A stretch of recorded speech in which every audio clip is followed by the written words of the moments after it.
TCG. Was a local today, online local. Yeah, webcam tournament. Little Yeah, online local going on here. So yeah. we're gonna catch some different rounds today, jump into some different games, see what's going on after the bannings that went on and the new decks that have come out with the leaders. And we'll kind of jump into a game here pretty soon and see what's going on with those. Yeah. What are you excited for after the bannings today? I think after the bannings, I'm personally excited to see if we can actually see any of the new leaders, the red purple ones. Yeah. But obviously, all the bannings just hit a bunch of red stuff. So we'll see if anybody was actually feeling like they wanted to dive that way and try and figure out red that with those. I think they've got some cool new abilities there, which would be awesome. I think we're bound to see a lot of yellow today. Katakuri is very strong, and the leaders paired with those are strong. So I think we'll see a lot of that, but maybe somebody else will have a different way to go in the future here. Maybe we found a different way with some red that I don't know about, and I don't know. I'm excited to just see what people have brought today. I mean, that's of course the most exciting thing. I would be hopeful to say that we don't see a ton of Katakuri. Just dominating the meta. That 10 drop is very, very powerful. So we may see that card become as equally toxic as red previously was. It's very possible. Of course. In that deck, it takes a lot of talent to get around basically like how strong that card is on opening, or on that on curve really. Mm-hmm. So we'll have to see what players do to get creative around that, because obviously post ban Katakuri is the big menace. But speaking of Katakuri, you ready to jump in? Yeah, let's go to our first game here. Let's go. All right, so right out of the gate, we've already got Katakuri here at table 1. Yeah, some ace action, which is pretty interesting versus Katakuri. Very, because most ace builds were playing the Marco package, like the Whitebeards. Yes. So having them here without those cards, I honestly don't know exactly the direction the deck is going to go. It's got some power. You weren't really leaning on Namis to begin with, so you're going to be playing Ezos here.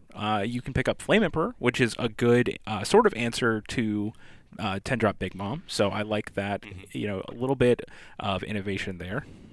I think the biggest thing I'm surprised about for Ace being here is Ace's best matchup, I think, was Whitebeard. Mm-hmm. And not having Whitebeard to face into, Newgate specifically, probably makes it a little bit worse. Plus, it looks like he just picked up a Fire Fist there, and Fire Fist will be a card moving forward that I think drops off pretty hard. Zoro was definitely the real target for that. You can make other instances work if you can pick up some minus effects, some crossfire type Otama stuff to make it work. But you're already pitching 2 cards to go 2 for 2 essentially. So it'll be interesting to see if that card can actually hold up in the future here. Looks like we're considering on the other side. Turn 1, I didn't say it, but Charlotte Pudding did come down and add 10 drops, so we know the Ace has to go fast here. And it looks like we don't have a turn 2 play on our 3 Dawns, so we're just going in for a 5k attack and a 5k attack. I think it's about the same. You could either attack big with Katakuri for like a 7k and look at your life, or you could attack with 5 with the pudding. Either is fine. I think it's the same either way. If your opponent wants to discard 2 cards, they're going to do that with either attack. Now you could, if you absolutely thought you were going to, you wanted to get that damage across, you could just go huge with the Katakuri and get a damage secured, but this way incentivizes your opponent to discard 2 cards, which if playing against Ace, that's kind of actually a big detriment to the end of the game. They need every card in hand for that final push. We saw what last weekend it was at the regional. The Ace player would finish out every single game by swinging with leader Ace and then discarding 5 cards to increase its power. But, that's being done through the Ezo effects, through the buggy effects throughout the course of the game. And so you have to be really conservative where you're going to take the damage and where you're not going to take the damage. Mm-hmm. And what's interesting against Katakuri is if you are not able to close out the game fast enough, then you are heavily incentivized to take those early chip damages because, starting on Dawn 7 turn, you're going to get hit with critical damage, which are all resources that you whole lose. And I don't know that Ace can afford that more than any other deck can. Definitely. So, when your opponent swings at you for 5 with their pudding on turn 2, you look at that and you go, maybe I'm supposed to just take both of these 5Ks. Yeah, I because think so. those represent cards that might have gotten critical burned towards the end of the game True. here. So, Yeah, ace went in. I was able to get a damage through and also clear the pudding that was on the table. It looks like an attack for 8K is coming across from the Katakuri side, and we're going to put our top life on the bottom. oh, that's scary. Featuring cards now like Capone, you have even more of those Brûlé type effects where that last card is going to end the game for your opponent, where they're just not going to want to see things like that. Now, Ace in particular is going to be hit by that because, like I said, that player is looking to discard 5 cards and make this push with Ace the largest they can on the last swing. Capone is going to be the thing that punishes that really, really hard. Yep. And that's a Sanji. And it looks like a Sanji was added there off the pudding. And then tapping 2 Dawn. All right. I think that is the 2-drop blocker, I believe. We can I don't double check remember the name that. of it, but yeah, yeah. for sure. I'm not too familiar with some of these. Now, of course, a lot of the meta cards are going to be changing over the coming month, just as players have to adapt to a new meta. So yeah, that is Charlotte Gillette here, and that is just a 2-cost blocker. Right. Let's go ahead and put that on screen for you guys, in case you're like us and have not paid attention to some of these cards here. Oops, grab that on the wrong side. I think blockers in general are going to go up in stocks just a little bit here. Oh, yeah. Yellow has a difficult time dealing with blockers most times. That's so exactly. You'll start to see cards like this hitting the meta for sure, as we're trying to outvalue each other in specific ways. Looks like that is a Seaquake taking out the blocker. Free reign on these attacks now. Don't have to worry about them being blocked. Just coming in for 5 with Ace. And Katakuri also incentivized just take these 5K hits. I mean, you have really 2 leaders who have to value where their life is at all the time. Ace with Flame Emperor is going to give it double strike, double attack here, and Katakuri just with the burns. So both players kind of have to really consider, is this the point of damage I want to take or not? Katakuri a little bit advantaged in that fight too. Oh, definitely. It can, being able to foresee the future and look at the top card of your life gives you a lot of insight in those battles where you need to decide, is this the point?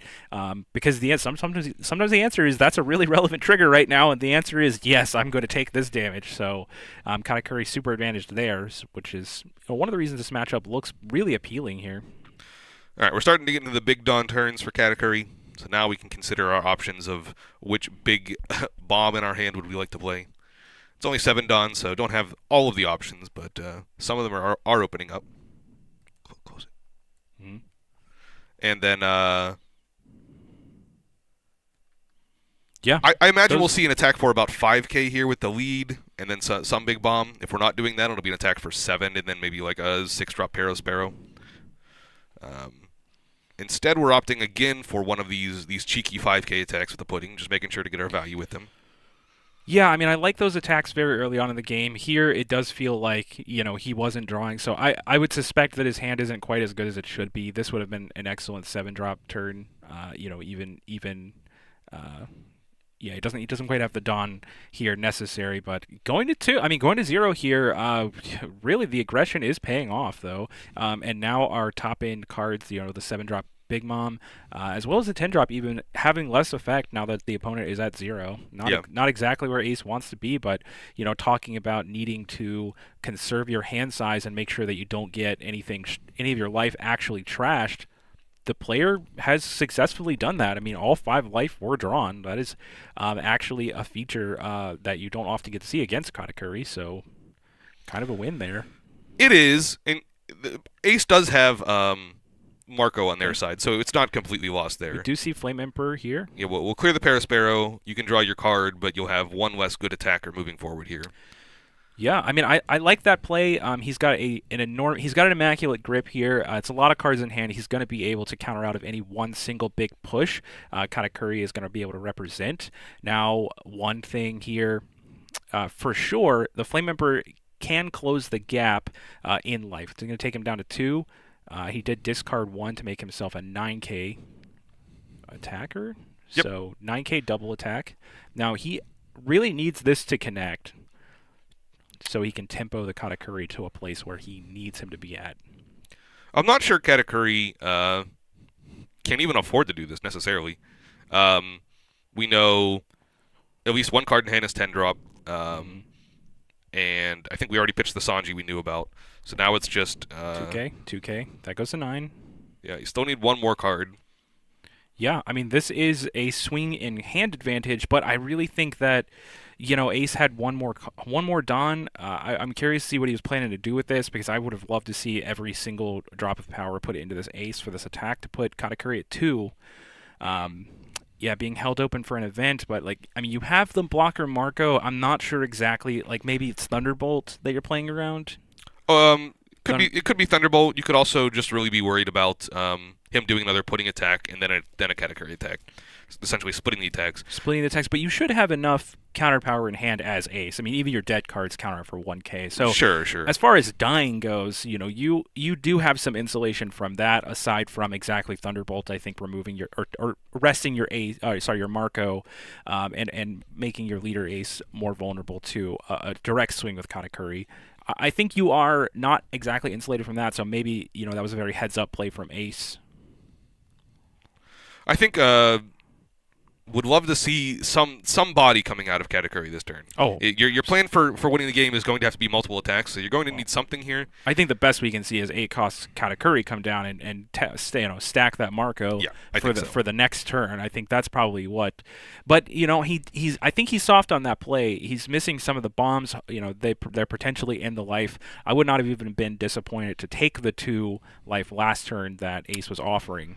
Yeah, I thought it was interesting to not take the life actually, but Okay, we're going to see the pudding get across. Like, this is such an aggressive line, but this is kind of putting you exactly where the Ace wants you to be. Like, he got to draw all 5 life because you're doing this, and he is going to have to discard some cards to this play, but the final push here is going to be for 10k from Katakuri, which is just going to get a Marco block. yep. And next turn you'll be able to play 10 drop and have it on the table, but you're still not taking opponent's life out of the way. So you're just healing for 1, and that's fine. It'll be a decent body, another attacker, but There's both of those restricted cards. yeah. Discarded.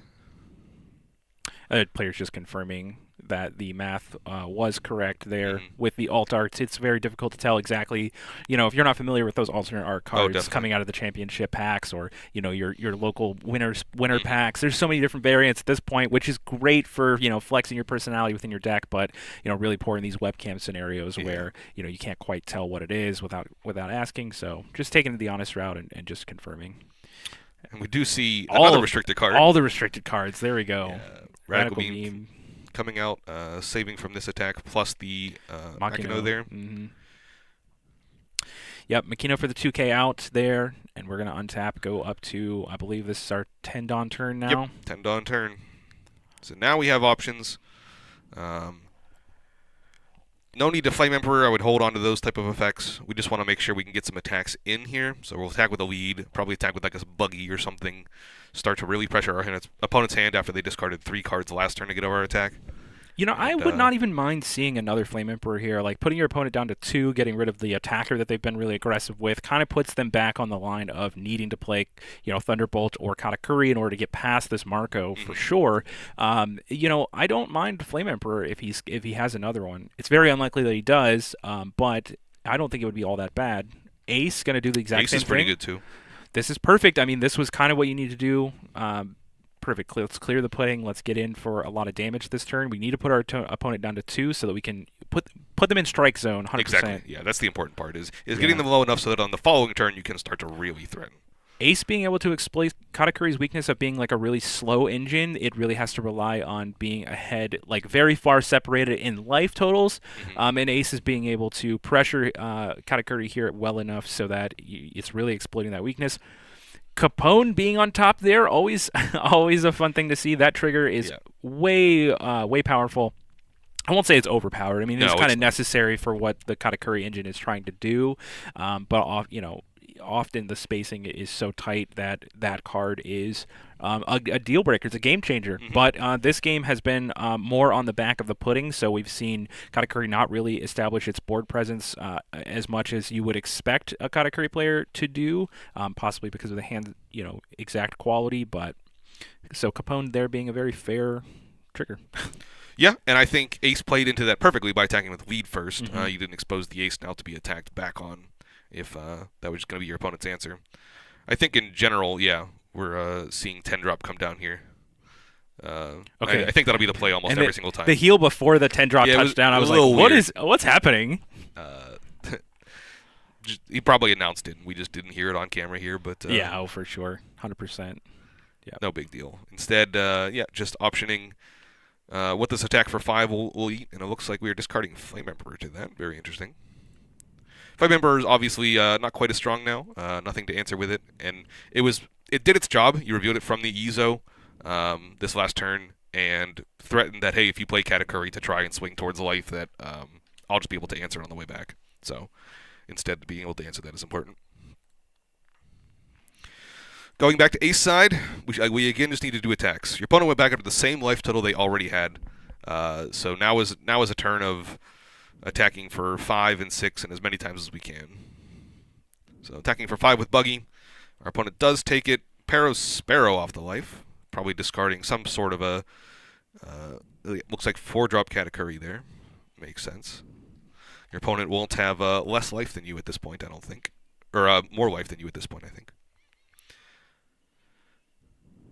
Looks like we are replacing the Buggy. Probably playing another Buggy would be my guess. That is correct. Yeah, I like this a lot. I mean, you're using your Dawn efficiently to stack up for the next turn, where you're hopefully putting your opponent down. What are we gonna grab here? Is that a Fiery Doll? Looks like a Fiery Doll, so that's gonna be a massive boost to Ace's attack power on the next turn. Mm-hmm.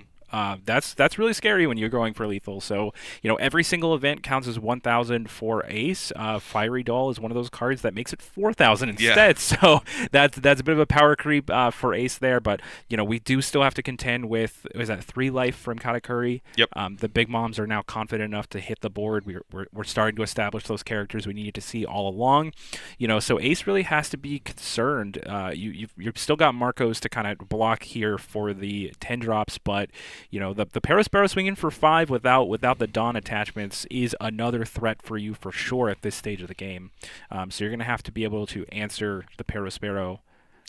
Yeah, we'd really like to see something like a Fossa from the side of Ace here. Okay. Some kind of small blocker. Sure, yeah. To be able to really make you feel safe. Otherwise, you're going to be facing something down like a 10, 10, and 12. Yeah.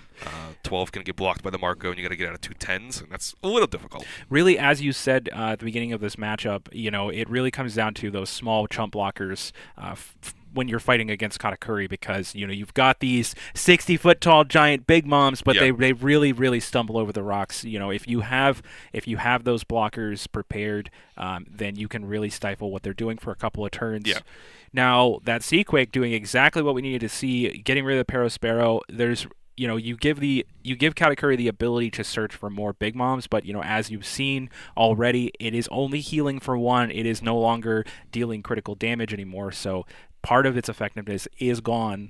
So you can kind of look at it as a turn off from the Ace side of things. Now it does make the game like compounding in difficulty to win. Yep. But it is kind of a turn off. You want to be. I think as the Katakuri, you kind of want to go a bit wider at this point to get around the Marco. I think it was a slight misplay to not attack with the Ace first there. It looked like we attacked with, or we did the play before attacking, which allowed our opponent to find something that was able to counter, and then counter out of the attack that we were able to do on the attack. Mm-hmm. It's just possible you could have stranded it in their hand for later, that they might not have even been able to use it later then. So you kind of just gave them a little bit of value, but I think it's ultimately probably not going to cost the game. No, I mean, I think even the sequencing here is fine. I mean, those are all it all represents resources that your opponent's going to have on the following turns anyways, and those are going to be the more important swings. So being able to bleed the 2Ks as they acquire them, it has a lot of value as well. Sure. Clearly here Ace has the tempo in hand already, and it's just on him now to be able to counter out of the correct attacks or protect his character Ace even against this big mom swing. And with the Katakuri player only having 1 character here, he's gone tall, but he has not gone wide enough to get around the goalie. Yeah. The goalie there being Marco, of course. So yeah. So we can get in for 2 14s here. So 1 14 can get blocked, and the other one can be an attack that they have to get out of. Ace it doesn't have necessarily a hard time here. You guard point, that goes up to 11. Then you just have to discard 2 more. Yeah. 2Ks. Potentially holding even Crossfire to reduce by Yep. 4K even. Yeah. So you've got the answers certainly in the deck, but we'll see. We'll just have to see exactly. I think the interesting thing is that if you're taking this line that Ace has presented here, you, as the Katakuri side, you kind of have to assume that Ace does have a way to get out of this. Like they chose a specific line that didn't put them. That you'd have to assume that they're not putting themselves dead on the board necessarily, unless you did this, because this is a very face-up action.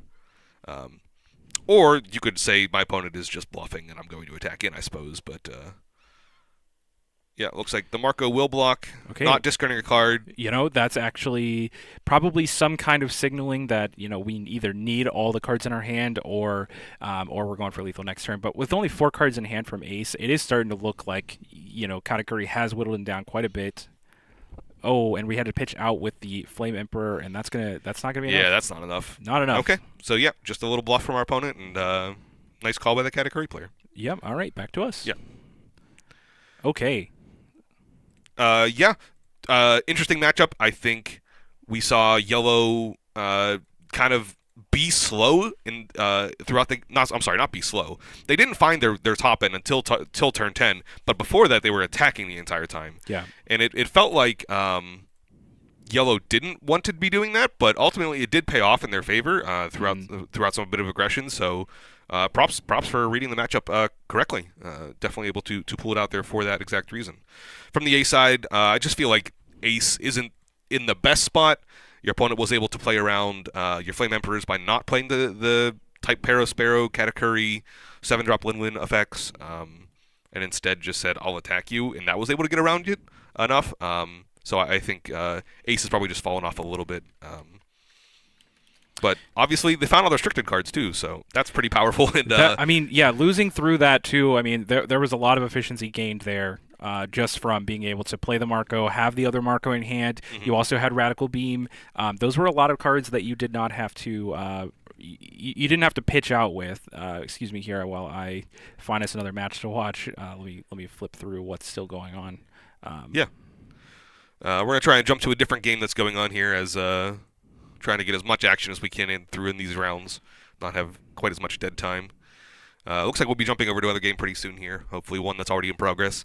A lot of these games are finishing up here. It's getting close to the end of the round. Sure. Smaller tournaments, so players are, of course, playing a bit faster, and that is another one ended there. But yeah, I mean, talk to me a little bit, Nathan, about what you're excited to see from the next month of innovation. Yeah, I think there's going to be a lot of interesting things going on. I think we're going to see yellow grow pretty large, and then it'll be whatever can answer yellow. I'm afraid that the best answer to yellow will be yellow. Katakuri and Katakuris might be a line that'll really start to take effect in the future here. But I'd be interested to see if we can start seeing some other decks try to go big at the same time that yellow's going big. We see big black and play 10-drop Kuzans and... figure out a way to get around that. If we're playing such long games, maybe we can start playing purple again. Go back to OG Set 1 Kaido, 10-drop, clear the board. And now we're back to an even footing. I don't know what the answer will be. I think it'll be interesting for the people testing that. But it'll be whatever answers yellow. And if yellow is the answer, or if purple's the answer, if black's the answer, I think those are all be decent options. I don't think it'll be anything out of blue necessarily. Blue is pretty happy playing against red most times with decks. Whitebeard was obviously a problem, but the Zoro and Ace type lists were fine against blue. You were pretty happy in those matchups. And so I don't think it'll be out of blue that we'll see anything necessarily. Yeah. So, speaking of yellow here, a lot of times right now we're just going to be seeing yellow mirror matches. And if you're ready, I think I can let's swap over to watch. Sure, yeah, let's go. These games can go a bit longer because, both players have a lot of resources to expend and a lot of ways to manipulate each other's life totals. So you're going to see a bit lengthier matchups than we had been seeing out of the red mirrors. But yeah, let's go ahead and swap over. Let's go. Okay. And here we are. Chris here has still 2 life left. Now Grayson, which is our top player here, down to 0 it appears, and he Oh, and speaking of that game, that one is over. Yellow took this one, guys, and that was a decisive win for Yellow. Really, really clutched that one out in a way that I thought was impressive. Yeah, Chris closing out the game still 3 going down to 2. He was able to manipulate Shirahoshi quite a bit. We didn't get to see that on camera, but that kind of interesting lines of filtering out my hand, playing with Katakuri's back and forth, the 8 cost character, that's going to really lend itself to the better. Certainly, Katakuri is a deck that favors the fortunate. Yeah, I mean triggers are an important part of the deck for sure. It has a lot. Well, triggers, and if you're able to just line up those 3 10 drops in a row, that's often just going to close out games regardless. But you have a lot of options as a player in playing the cards like Shirahoshi and Sanji, the 2 cost Sanji. You do have a lot of lines available to you to be able to filter out your hand. So we're going to see some interesting plays, like various lines like that going forward. I think over the next month. Yeah. It'll be interesting to see if Queen can survive as well. Queen was kind of a deck that was really picking up here towards the end when Red was getting kind of hot, and it'll be interesting to see if they can stick around in this very big Yellow metagame. Essentially, you're trying to play this very control. I'm going to grind us both out of cards, and we're not going to get there. Yellow necessarily plays pretty big, and they'll have a decent-sized hand until that point. So it'll be interesting to see if you could even answer that type of stuff. I don't know what exactly it'll look like, but the deck does play a lot of blockers, which we've already established is something that's Yellow doesn't like playing against because they have a tougher time answering that because their only answer is really Thunderbolt and 8-drop Katakuri. But it'll be interesting to see if that can stick around too. I haven't mentioned green at all. I'm a green player specifically, so I'd like to see some green, but I don't know that this is going to be a good green meta. A lot of times with green, you were trying to play a little bit of a tempo game early, tap down your opponent's things as they're being played, and answer them to eventually come out to an 8-drop type of effect. And I think 8-drops in general are going to be pretty suspect moving forward. 8-drops are very answerable by Katakuri, and I think Katakuri will be one of the bigger boss monsters right now that you'll have to find an answer for or deal with in some kind of way. And green isn't really able to do that a whole lot. And you don't want to play your big boss monster as the thing that gets answered by their big boss monster. Yeah, I mean, like you said, there's going to be a ton of creative ways to attack Yellow, but of course, Yellow it's going to be a deck that is a little bit insulated from those aggressive strategies, just because of the nature of going so large at the end of the game. I mean, you do have good off-meta choices for deck building as well. Maybe we'll even see Yellow evolve a little bit, reincorporate some of those Ikaku sovereignties. Maybe we even see Yamato's getting played to try and get a leg up over other players. Earlier Nathan and I were both having a conversation about 9 cost Yamato being a card that does not get answered by anything in the Yellow deck organically, in the card selection that they were already using. So maybe we see a shift and we go a little bit bigger than we had in the past to kind of make the mirror match a little bit more favorable to you. But I don't know. It's all up for the players who are playing in tournaments over the next month to decide, really. Yeah, and just speaking on that real quick, we had seen lists that were playing both 9-drop Yamato or 8-drop Katakuri, and then kind of switching the numbers around a little bit.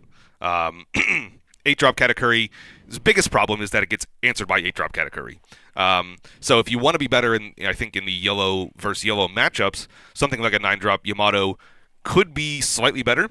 Doesn't get answered by the 8-drop Katakuri, would allow you to also possibly heal life at certain points that you might need to, and then answer something like a Parasparrow or a 4-drop Sanji blocker, stuff like that, as necessary as well.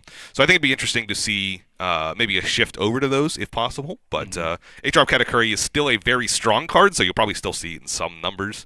Especially if people are still playing Katakuri, you still want to answer Katakuri. So it'll be a weird self-solving problem as we continue forward, I think. Yeah, but I mean, speaking of players trying to creatively solve the Yellow problem, now we're thinking about the Yellow problem, we're thinking top-end big bombs, right? We've got the 7 cost, we've got 8-drop Katakuri, we've got, every flavor of big thing if we want. Well, we need an answer to that, because starting on turn 5, I mean, they're going to go 7K, 8K, 8K, 8K, 12K, 9K, every turn starting on 5 dawn. So we need an answer for that. And I think this round we've got a player who's thought about that Oh, pretty densely. Now, purple Kaido being one of the answers. Their 10 drop being able to board wipe and kind of reset the game. Now that could put yellow in a position that it's already lost a lot of its resources along the way, and you can efficiently catch back up after your opponent has gone bomb, bomb, bomb. Yep. Well, it's time for my bomb. Yes. I'm time to reset. So you ready to switch over? Let's go.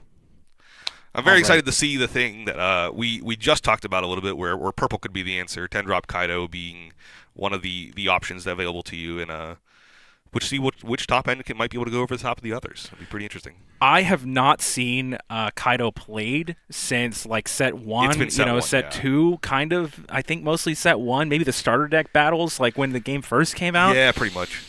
It's time to put some respect on his name. Let's go. All right. I'm so hyped for this. Yeah, I mean, and this is just base purple Kaido. I mean, I don't know the deck list exactly, but I'm hoping to see where those Onigashima's at. Yeah. I want to see every classic Kaido punch. Yeah. This should be straight from the anime. Let's go. All right. So it looks like turn 1 was passed from the Kaido there, going to turn 1 for Katakuri, and it looks like they're just passing straight back. All right, we're going to 3 Dawn turns, so this is where we want to start seeing those ramp strategies. We've got Jacks, we've got Onigashimas, we've got attacks for 5s, netting Brûlés. We have a lot of options to us. Yeah. A Brûlé from the nice top of life there from the Katakuri side. Always happy to see the triggers, and we do see it. Onigashima coming out. Right. I mean, and that's really it's critical for this strategy because you're going to be losing pressure. You're going to be losing steam by all of your Dawn minus effects in order to deal with what Katakuri is doing along the way. And cards like Onigashima are exactly what you need to do in order to keep up with Katakuri in this matchup. So. Yeah, we know from set 1 also that Kaido really needed to see Onigashima in a lot of games at the time to be able to make its strategies work effectively, and finding it early here is fantastic.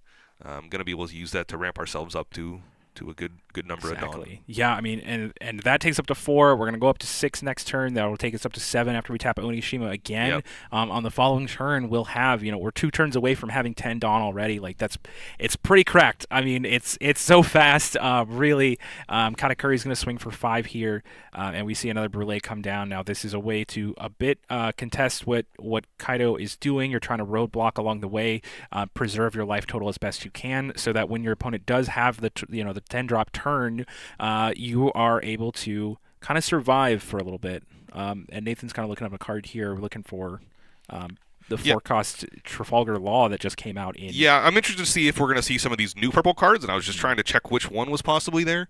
But I'd like to see maybe some of those too. That might be a good addition. I haven't really read into that. Yeah, I mean, Starter 10 is legal today, so we're going to, potentially see new cards come down, just like this Khalifa. It's not a Starter 10 card, but not a Starter 10 card, but it is a Set 4 card. Set 4, yep. And we're going to have to read it off to our opponent here. But it is one of those Dawn -1 cards, but, Khalifa being a really powerful card engine card specifically. Now, I actually thought this card was going to, put Blurple Kaido back on the map because, or Croc really, not Kaido. Oh, sure, okay. Just from its ability to float card advantage, I've always found that if this card sticks around, it is always way more threatening than you think. So I'm excited to see it as an addition to this Kaido deck. It looks like we do get in for a life as well against the Kaido player. So it looks like we're both down to 3 life. But 2 Brûlés on the table will be blockers that'll be obnoxious in a point here. At some point from yellow side, you do probably want to consider using the blockers. You don't want to lose them to just something like a 7-drop King that might come down and clear them out, or a 10-drop Kaido, something like that. So just have to think about, at some point, probably using at least one of them as an option here. Looks like we're portioning the Dawn to go for some attacks this turn, and that's at least probably 1 King. The 6-drop King will clear one of these out. Looks like we've optioned for the Cracker that was on the table. And then what should our attacks be is the next question. 3 Dawn left, probably enough attack for 5 and an attack for 7. Dawn -1, draw that cards. Counter out of the attack with the Shirahoshi. It's about the best use of it as it's in hand at this point. And lining up our 6K attack, it looks like here. Love to see the classic king come down. That's exactly one of those Kaido punches I was looking to see. Yeah. Now it's not the 7-drop, which he had the Dawn for this turn, which would have been really fun actually, he did not have the Dawn turn. This was 6. So he had the Dawn for. You just -2 Dawn from the, or yeah, minus a Dawn from the Khalifa. Oh, okay. I guess I was distracted for one turn there. But yeah, so yeah, the 7-cost king would have cleared up both Brulés at once. Now, what's curious to me is that Kaido did swing for 6, and the Brulés are still on the table. I think that it kind of felt like the Katakuri player put the Brulés, the first Brulé down was from trigger, but the second play was to preserve life total where he could, his hand size and life total. But we didn't see that block. I think it's fine. Like I said, you probably wanted to use one at some point here, but if you're putting your opponent on not having those answers at this point, and your opponent kind of said that this past turn by answering the cracker, then it'll probably be okay. Mm-hmm. Looks like we're getting in for 9 or 10K here. A little tough to see with the glare, but big number. Yeah, it looks like 10 total. 10 total. You've got the 4 Dawn plus Katakuri's 4 Dawn additional there. Yep. I believe that's 4 Dawn. Looks like 4. Probably a number big enough that Purple will just let this one happen.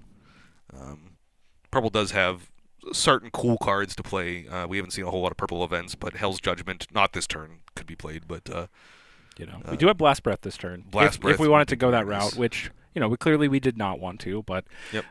This one of those classic Purple cards that we've got access to. So I'm curious to see like how much of the new tools that this Kaido build is going to be playing. Right. Looks like we did see Charlotte Smoothie come down as the last card for the Katakuri player there. That's a really aggressive choice. I had actually thought Smoothie was a dead option going forward, but it's just the deck has received so many good upgrades that Smoothie never really felt like more than a 5K that summoned itself. Yeah. But it is a really aggressive option. And in the world where you're doing mirror matches or your opponent's just like not even attacking you, in the case of like Rebecca, this card is a way to kind of ramp cards in hand as well as continue that 7K push, being aggressive against your opponent. So yeah, this could be a mirror breaker. That is fair. I'd be interesting to see some matches played with that. We did see X Drake come down from the side of Purple there, making our opponent discard a card, and Thunderbolt was the discard. We're attacking with Khalifa using the effect here. Gonna have to discard a card. Yeah, looks like a Jack was discarded. Kaido's ability to keep bigger characters off the table overall is going to make this Khalifa a little bit more powerful as it finds it difficulty having a spot to attack the Khalifa profitably when it needs to be attacking your opponent's life. Right. And it looks like we are going for another attack here. It's been an attack for 8. Now we'll see a block with one of these Brulés and a pass.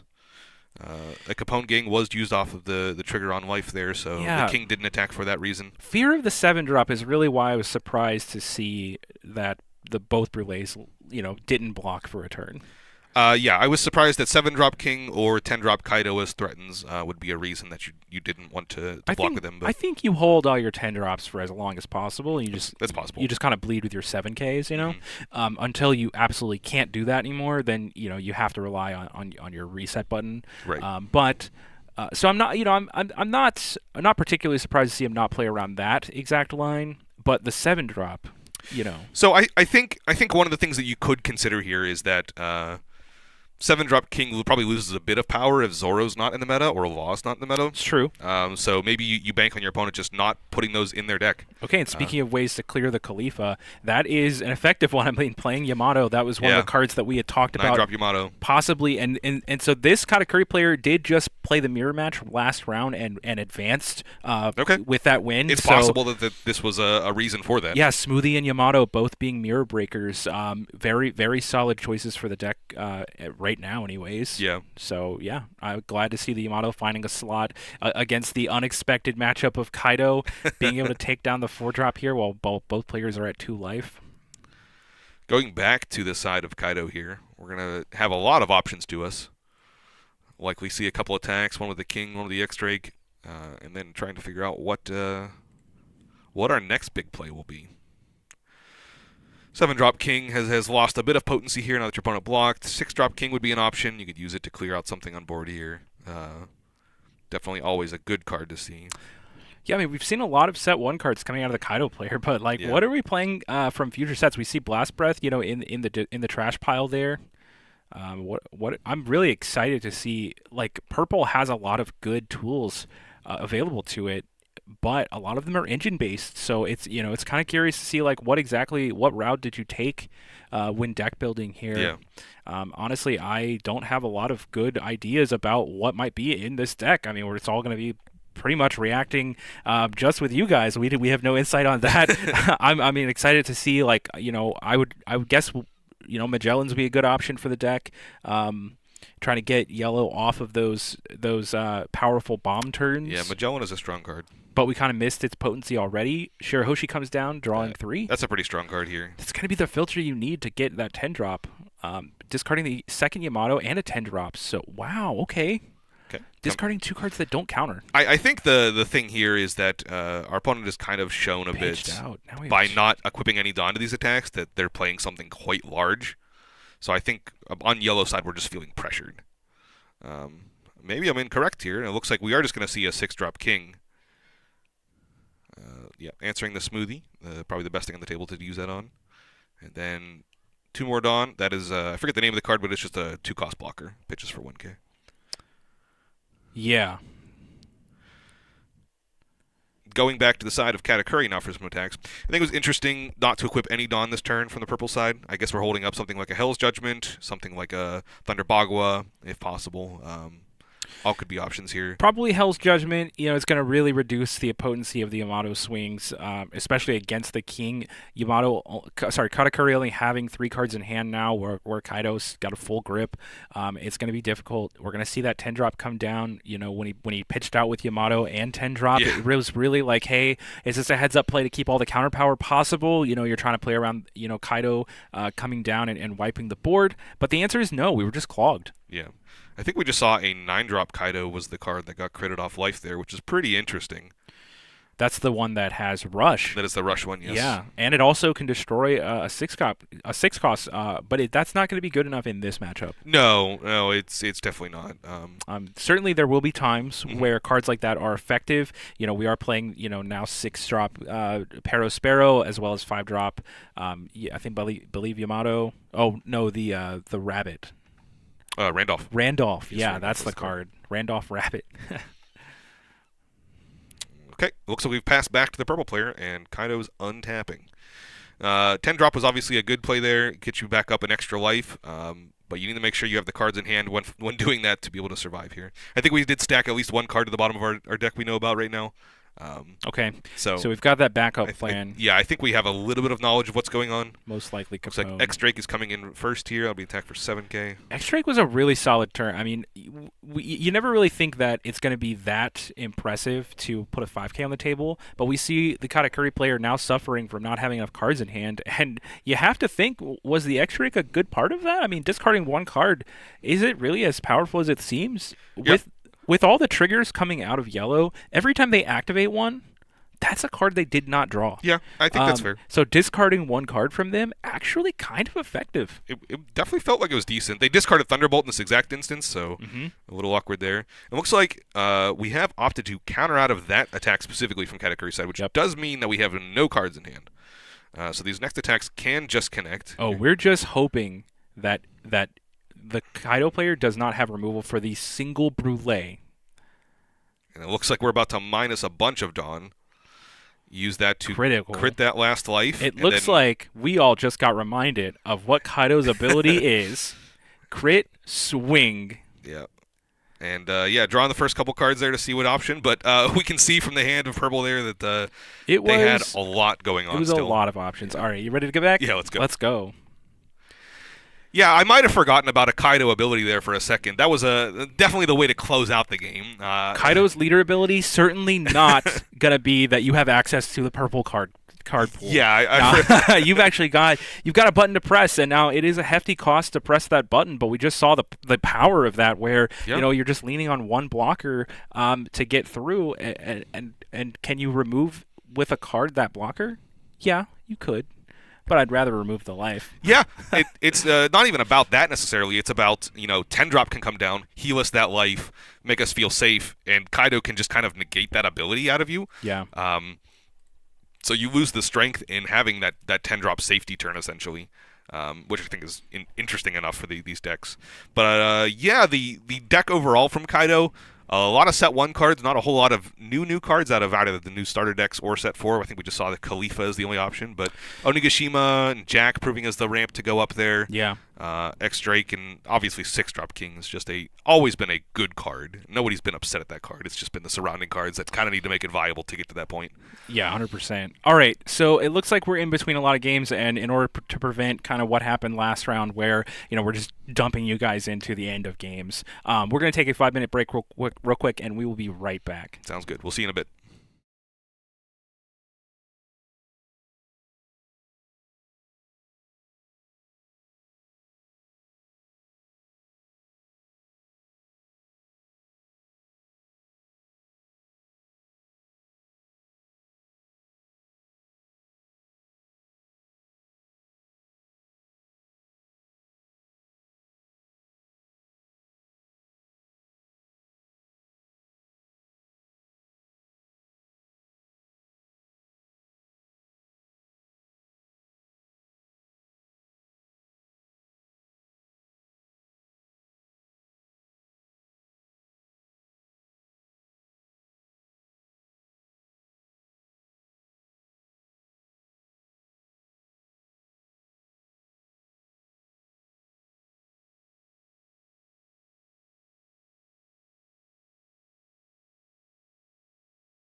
All right, we are back after our 5-minute break here. We were doing a little quick search to see if we could find any games, and yeah, there's nothing really going on right now. So we're just gonna wait the couple minutes in between here and let Yeah. those finish up, and we'll catch up into the next round to see some winner action, probably some yellow on yellow action. It's looking like.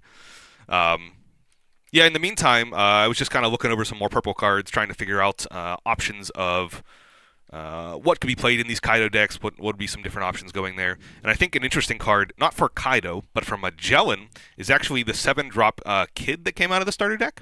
I don't know if this is one that was talked about at all. I don't know if you heard any buzz around it, but it's a pretty cool card that is a 7-drop for an 8K, doesn't counter, but on play and when attacking, Dawn -1, and it gives your leader plus 1,000 power until the start of your next turn.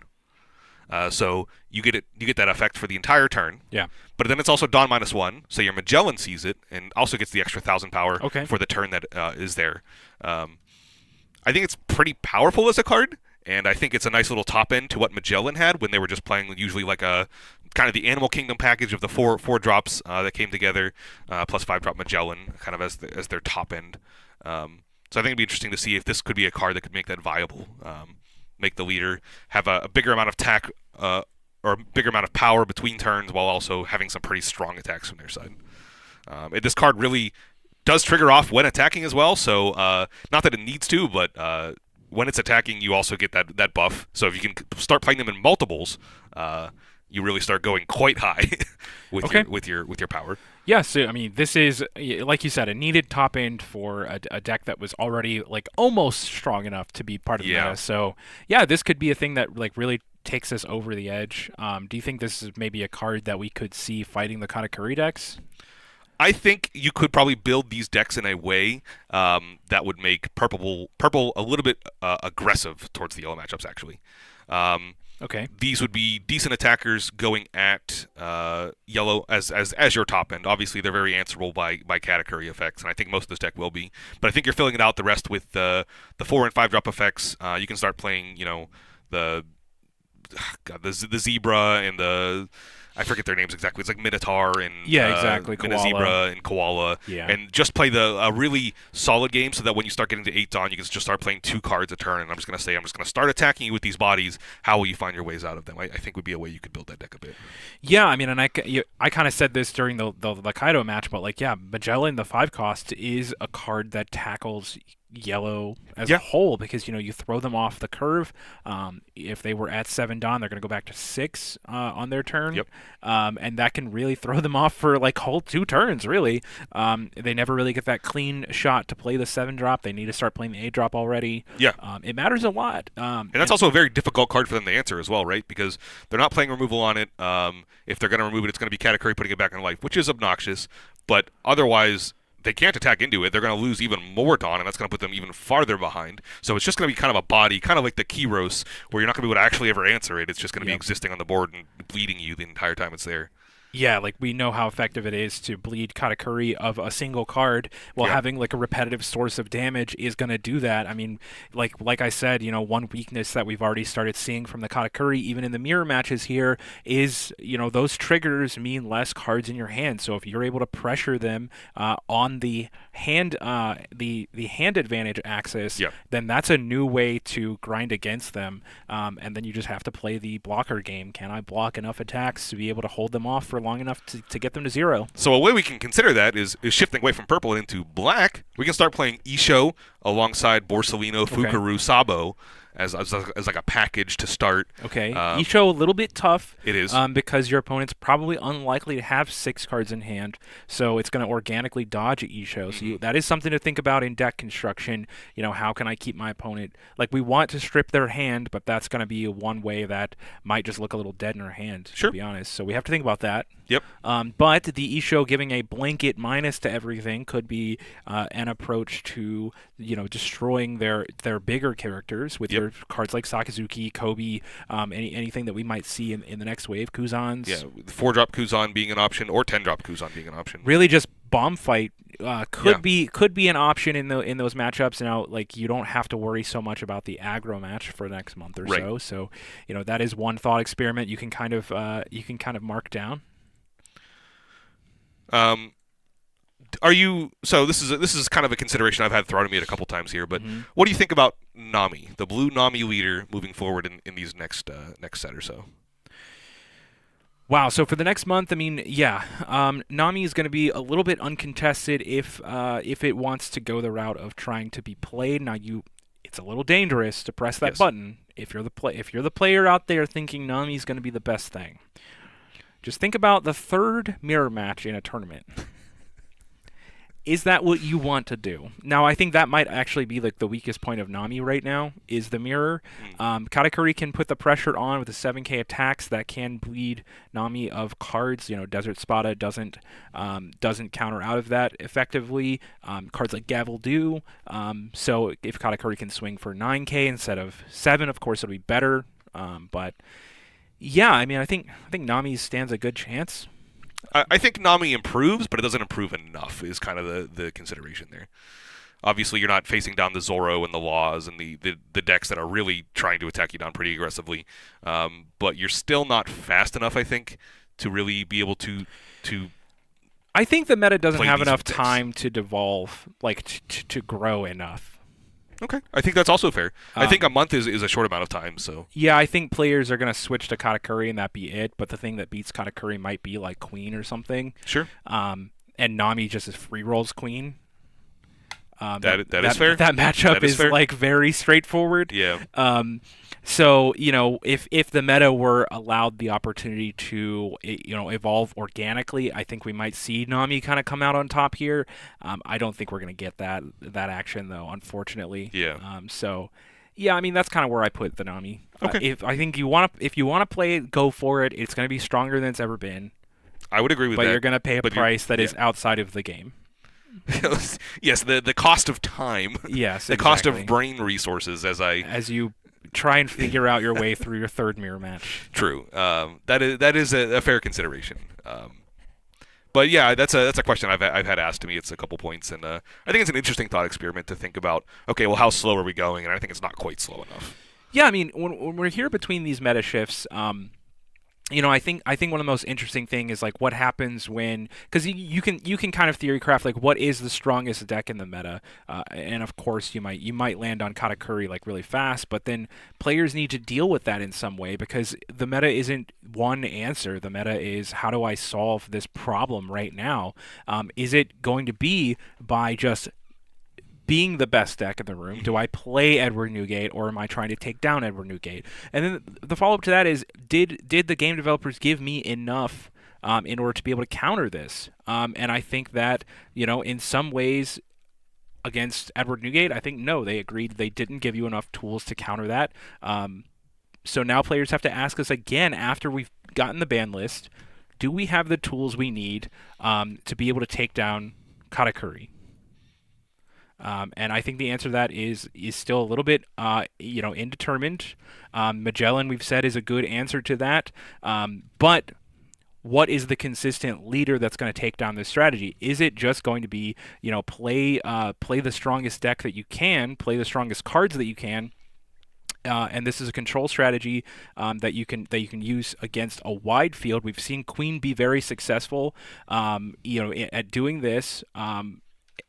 But then when you get to a point where Queen is what everyone is playing, what do we do? And this is the most fun thought experiment that we can have, where we go, what's level 1 of the meta?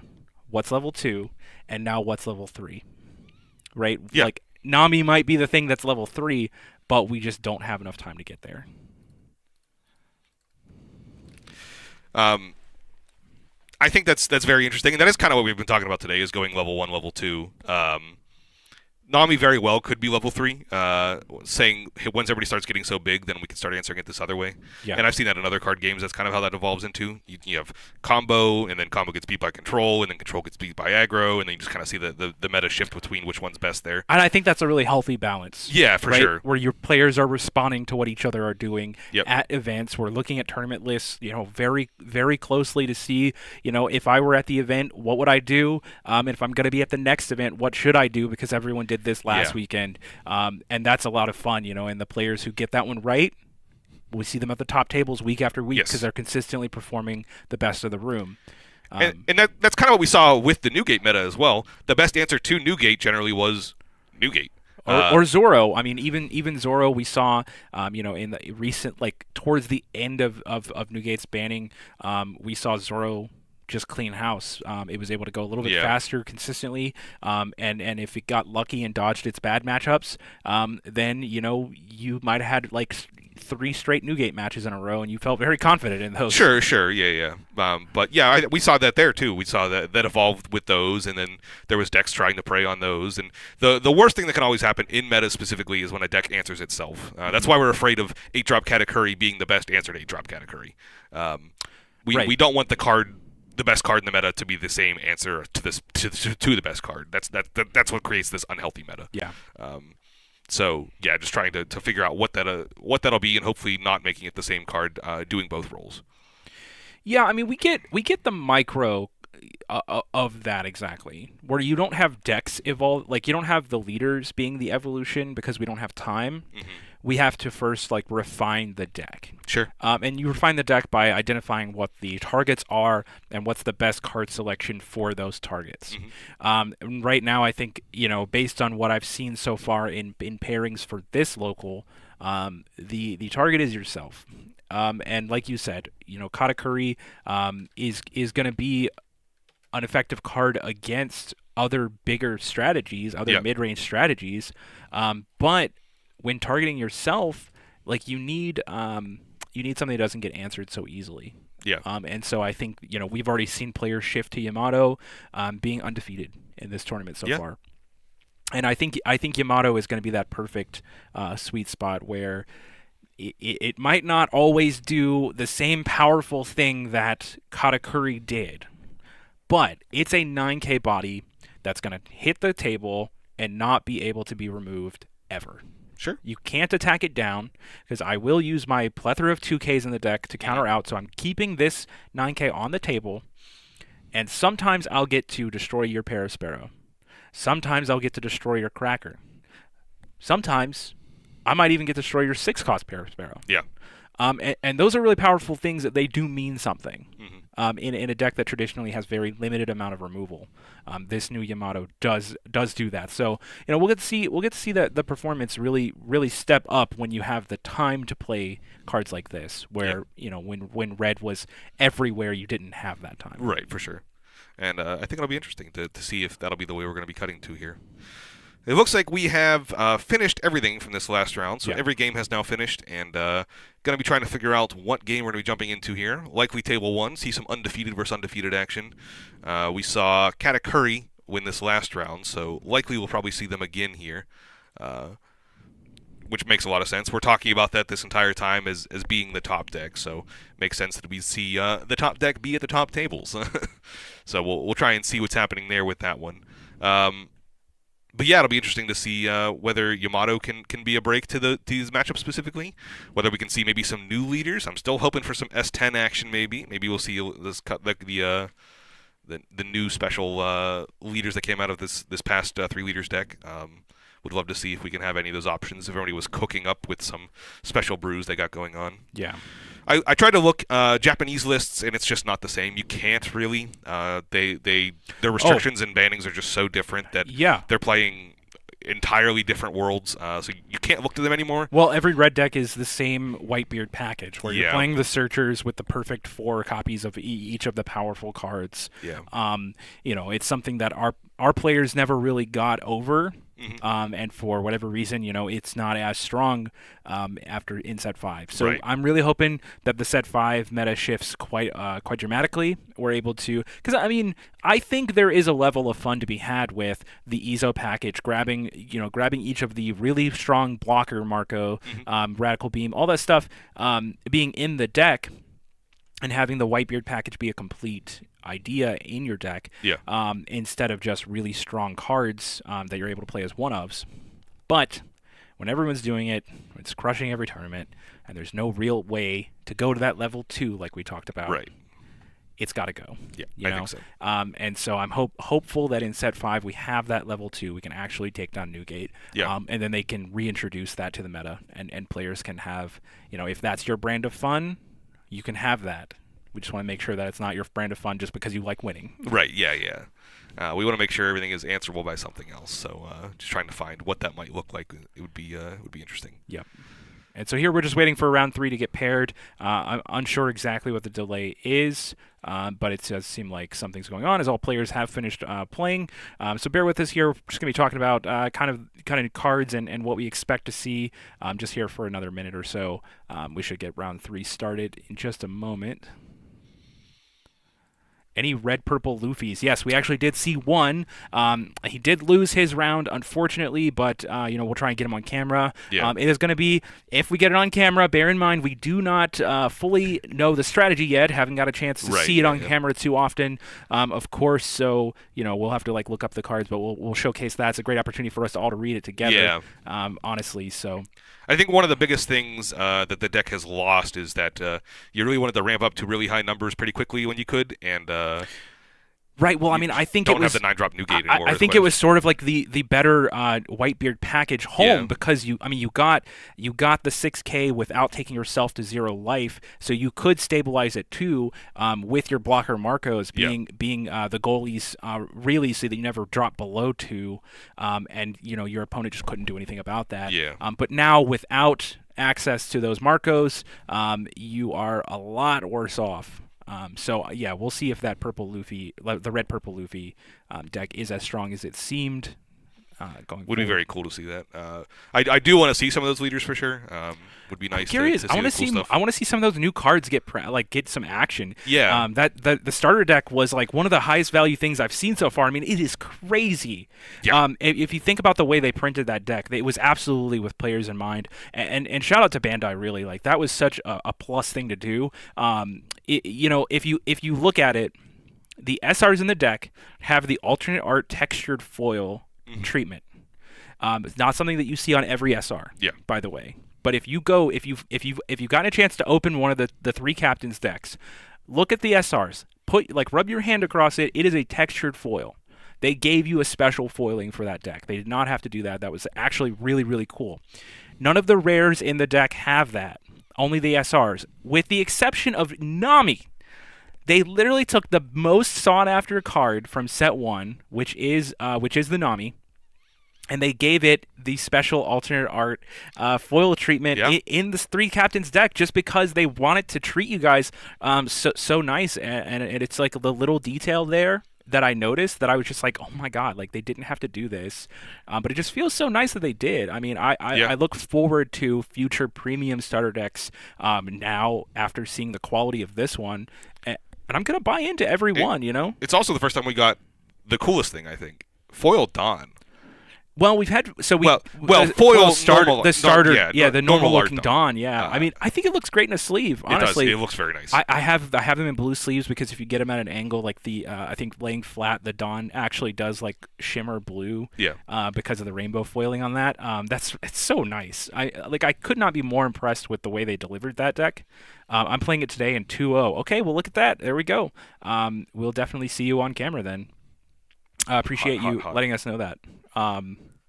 But even so much as the starter deck box that comes in the packaging. I mean, it's beautiful. Yeah, it was a very nice deck box. Honestly, I'm so impressed with that whole starter deck feel. Yeah, it'd be very cool. Yeah.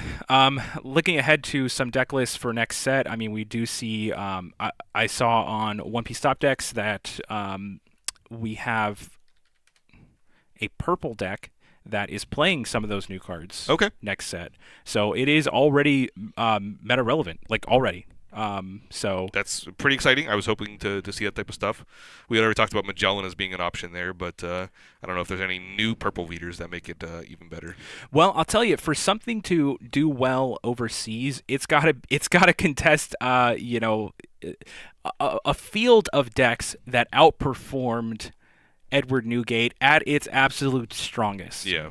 Right? So that's the baseline. And if you're telling me that, these new cards that are coming in the starter decks are strong enough to do that, that's just wildly impressive. I'm really looking forward to that. So, I hope we get to see the player who is using that deck today on camera. But more than anything, I just want us to pair round 3. I don't know exactly what's happening. Definitely a little sad that we're just chilling here, not seeing all the cool decks that could be. Okay, round 3 has been paired. Nathan has heard my cries. Let's get started here. Yeah, let's see if we can flip over to find the out what's going on there. Okay, and it looks like we are going to have Dakota on stream, so this is your time. All right. So we're going to get that one set up, ready to go.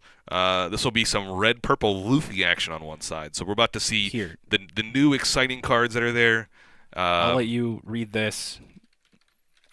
Read this off while I set up the camera here. Oh, sure, yeah. Let me just find it. So many Luffys in the game. You got to search for so long. Jeez. Well, unfortunate that it's you've chosen a Japanese translation the card artwork for me. there is, yeah, exactly. Yeah. So read that. Maybe use your phone. Whatever you need to do. You go ahead and do what you need to do there. But yeah, red purple Luffy being one of the cards that comes out of this deck here. Very cool card. I'm going to keep searching to make sure that I'm not saying it wrong. Even though I know what it does, I can be quite dumb myself. So here we go. All right. Yeah, this is a 6K leader, so we already know 6K leaders are pretty strong. However, we're going the opposite side from what Newgate has. We're going to a 3-life leader instead.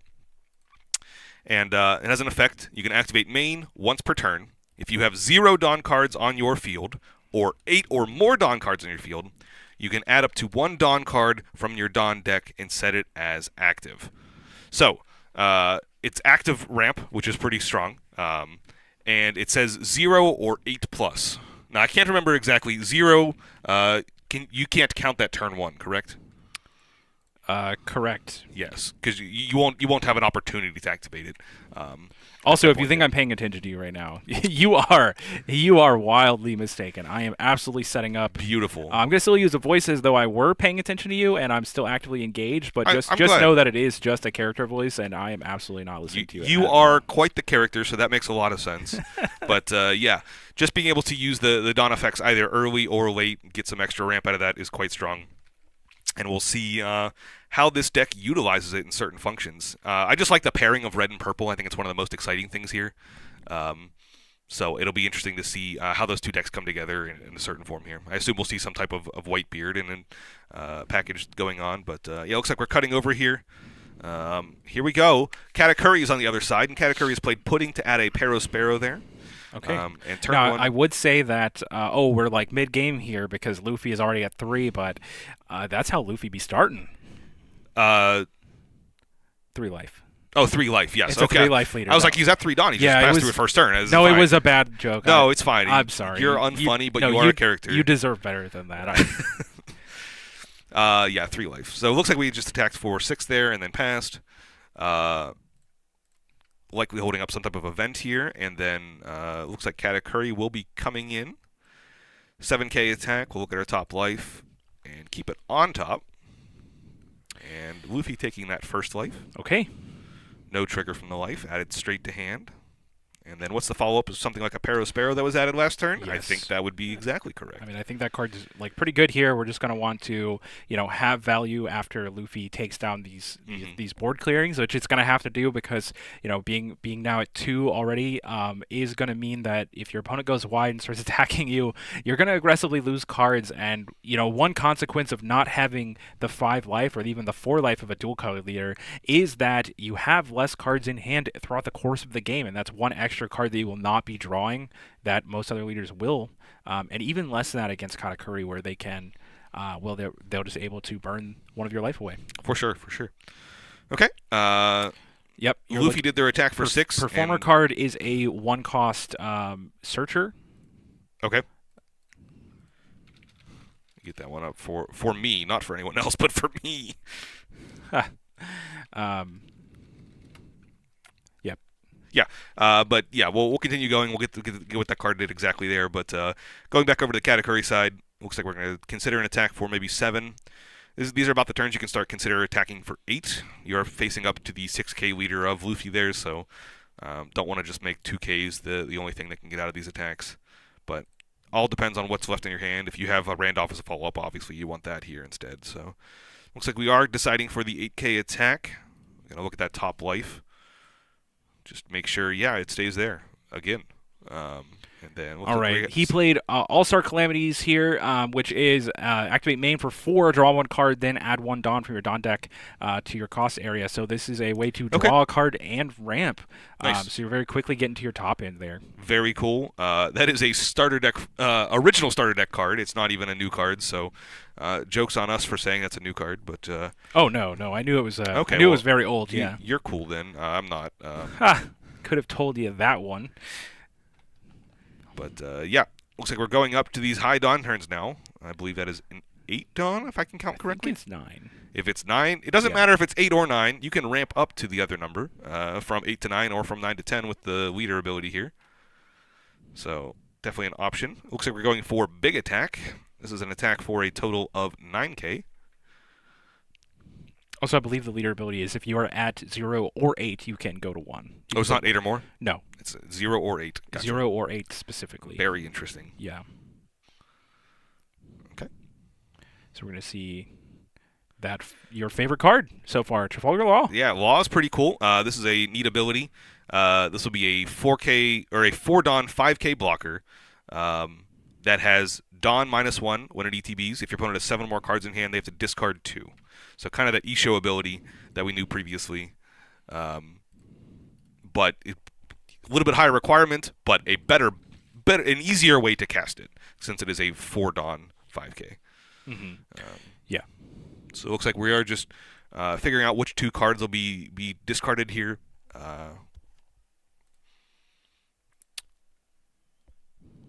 Looks like it is at random, so we are just trying to establish. It looks like our opponent is just choosing based off of which ones they like there. And, yep, 6 cost Sparrow and 10 drop Big Mom. Yeah, Katakuri's certainly not going to be happy losing those 2 cards. I mean, those are kind of exactly what you're wanting to put into play. Like, now we see Katakuri's board filled with 5K attackers right now, and losing those things that are actually going to hit the 6,000 power leader Luffy. Yeah. Yeah, that is not what you want to lose. We did see at the end there, Luffy was able to use their leader ability. We went down to 8K, or went down to 8 Dawn because of the Law, and then we're able to get that back. So they have 3 untapped Dawn now. And that play brought to you by All-Star Calamity 100%, because he actually specifically ramped 1 in order to get to a place where on the following turn he could play the Law in order to -1, go to 8, bounce back to 9. So that is an incredibly heads-up play. If he had not taken that turn to play All-Star Calamity, would not have been able to set that up in that exact way. So yeah, I mean, that's a player who, these cards just came out, and he is playing a bit of a brew here, but it is effectively well practiced. Yeah. You know? We do see 8 drop Katakuri coming down. It looks like it's putting back in life there. So a nice little heal effect for yourself, putting us back up to 4 life from Katakuri's side. Law could also be an option, but obviously Luffy's already starting at low life, so healing them back 1 is a whole third of their life they started the game with. So something to think about that you'd have to contend with later. Definitely want to put the body on the board from the Katakuri side. You want to be able to attack pretty easily into the Luffy and really start to pressure them. So definitely agree that you wanted to play something big this turn. Yeah, I mean, that was the 8K. Now you're going to go 2K over every time without having to commit Dawn every single turn. We've done a good job of staying away from these big bombs, but now it's time for Katakuri to do its thing, where it's just bomb, bombs. Attacking for 9, and then it looks like an attacking for another 9. Yep. Effective here. This 4K over just says, hey, you're taking this damage. I don't care. And again, just another show that the Luffy player here has good practice. Like, obviously gotten a lot of reps in on the sim with this deck. Yeah. Specifically because it's, hey, I know you need to take this damage right now, or I need to deal with the Sanji. Yeah, and it looks like the Sanji did jump in the way of that moving bus that came over of a 9K attack. Yep. Just saying I need to preserve the cards in hand and in life at this point, which is pretty heads up. No, I really like it. I mean, you're going to see a lot of players swing 2K over when they're not sure of what to do. This player knew exactly this is the time where you need to take this damage in order for me to progress towards the victory state that I've already established in my head. So I'm going to swing 4K over, which just means that you're definitely taking this damage. Yeah. And it looks like we are attacking 5K with Sparrow here. That'll be into the Law. Can't attack to the lead, so I think that's probably pretty fine there, and looks like the Luffy player is in agreement. And it's just gonna eat that one. Yeah, Law being that upgraded version of X Drake, really, that we saw previously, gonna effectively take down Katakuri's hand size, which is something we talked about already. So if we get to the end of the game here and we see Katakuri short, one or two cards of what they need, it will be because players have identified that this is the strategy to take against Katakuri: pluck their hand away. We did see Pudding come down there, searched up a card, added it to hand. And then just establishing what these attacks should look like. I think the attack for 8K is about to be 8K every time. I don't think you're investing any more into that, so you should probably fine doing that. It's possible you see something like a Hell's Judgment here, but it's also possible you see something like a Blast Breath or a Thunder Bagua. Guard Point is an option. Yeah, there are red cards in this deck. It is a red-purple deck. Yeah. Not purple. So yeah, I mean, that's exactly right. And when we were building our GARP deck, when we played Black-Red, one of the most effective ways that we found to leverage the red cards in the deck was actually defensively, not aggressively. Right. And here we see, Red-Purple doing a very similar thing. He's probably got a lot of he's probably playing every restricted card. Probably. Exactly. Because they're all very defensive. Okay, and we see the 10-cost Luffy in the deck. That's, the starter deck special, really. It really is, yeah. Oh, you love to see it. And it looks like that card was added to life there, put on bottom by Katakuri. Also, just quick shout-out. Through the regional, through every round of the regional, through 2 webcam locals, this is the first player who's actually played Katakuri's effect post-errata correctly. True. Well, it's not still revealed. Doesn't it continually be revealed?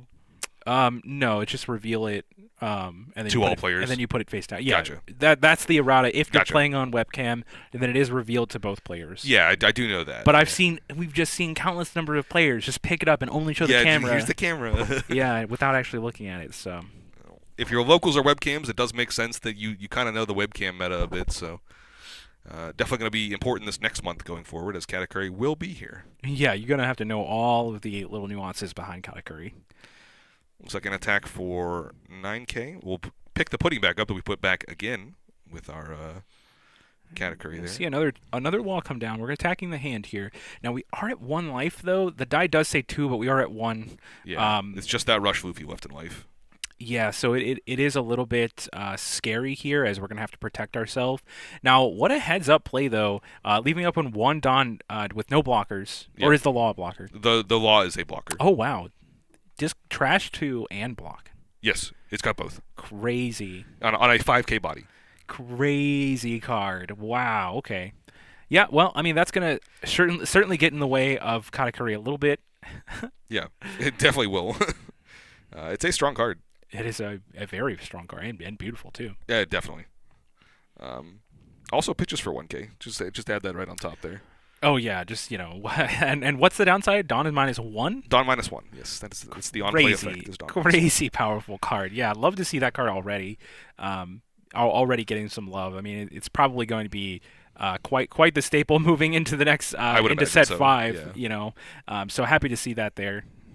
And honestly, a card I'm excited to play after seeing it come down. It is exactly where you want to be against the Katakuri decks, where you're both, blockers get in the way of stumbling the big bombs, and hand disadvantage being so critical against Katakuri. And this card just having that duality just perfectly fits. 7 or more cards is a bit of a restriction. That's not always going to be something that's easily done. Okay, I think.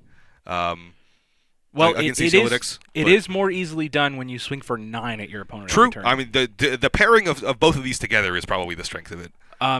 Yeah, Dakota here knowing exactly the points, like the pressure points to press, I think has been the thing that is making the Law look so good here. True. I think that's very true.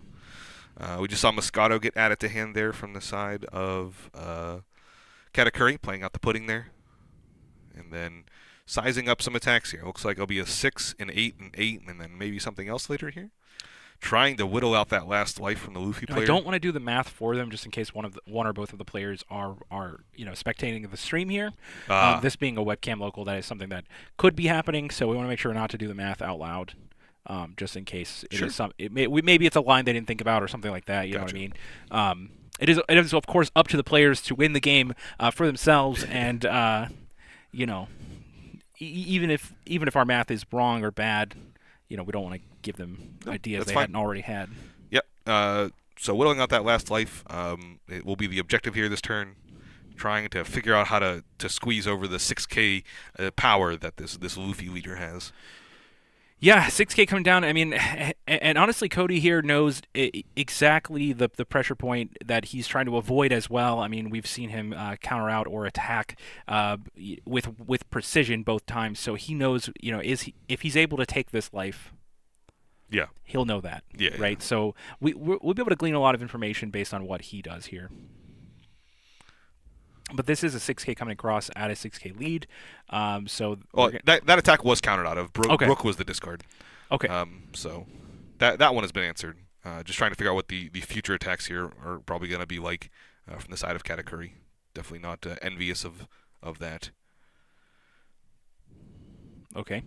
Yeah, just double checking here that there's no judge call or anything. Players are just thinking through their lines. Yeah, I think it's just a tough spot for the Katakuri player. Mm-hmm.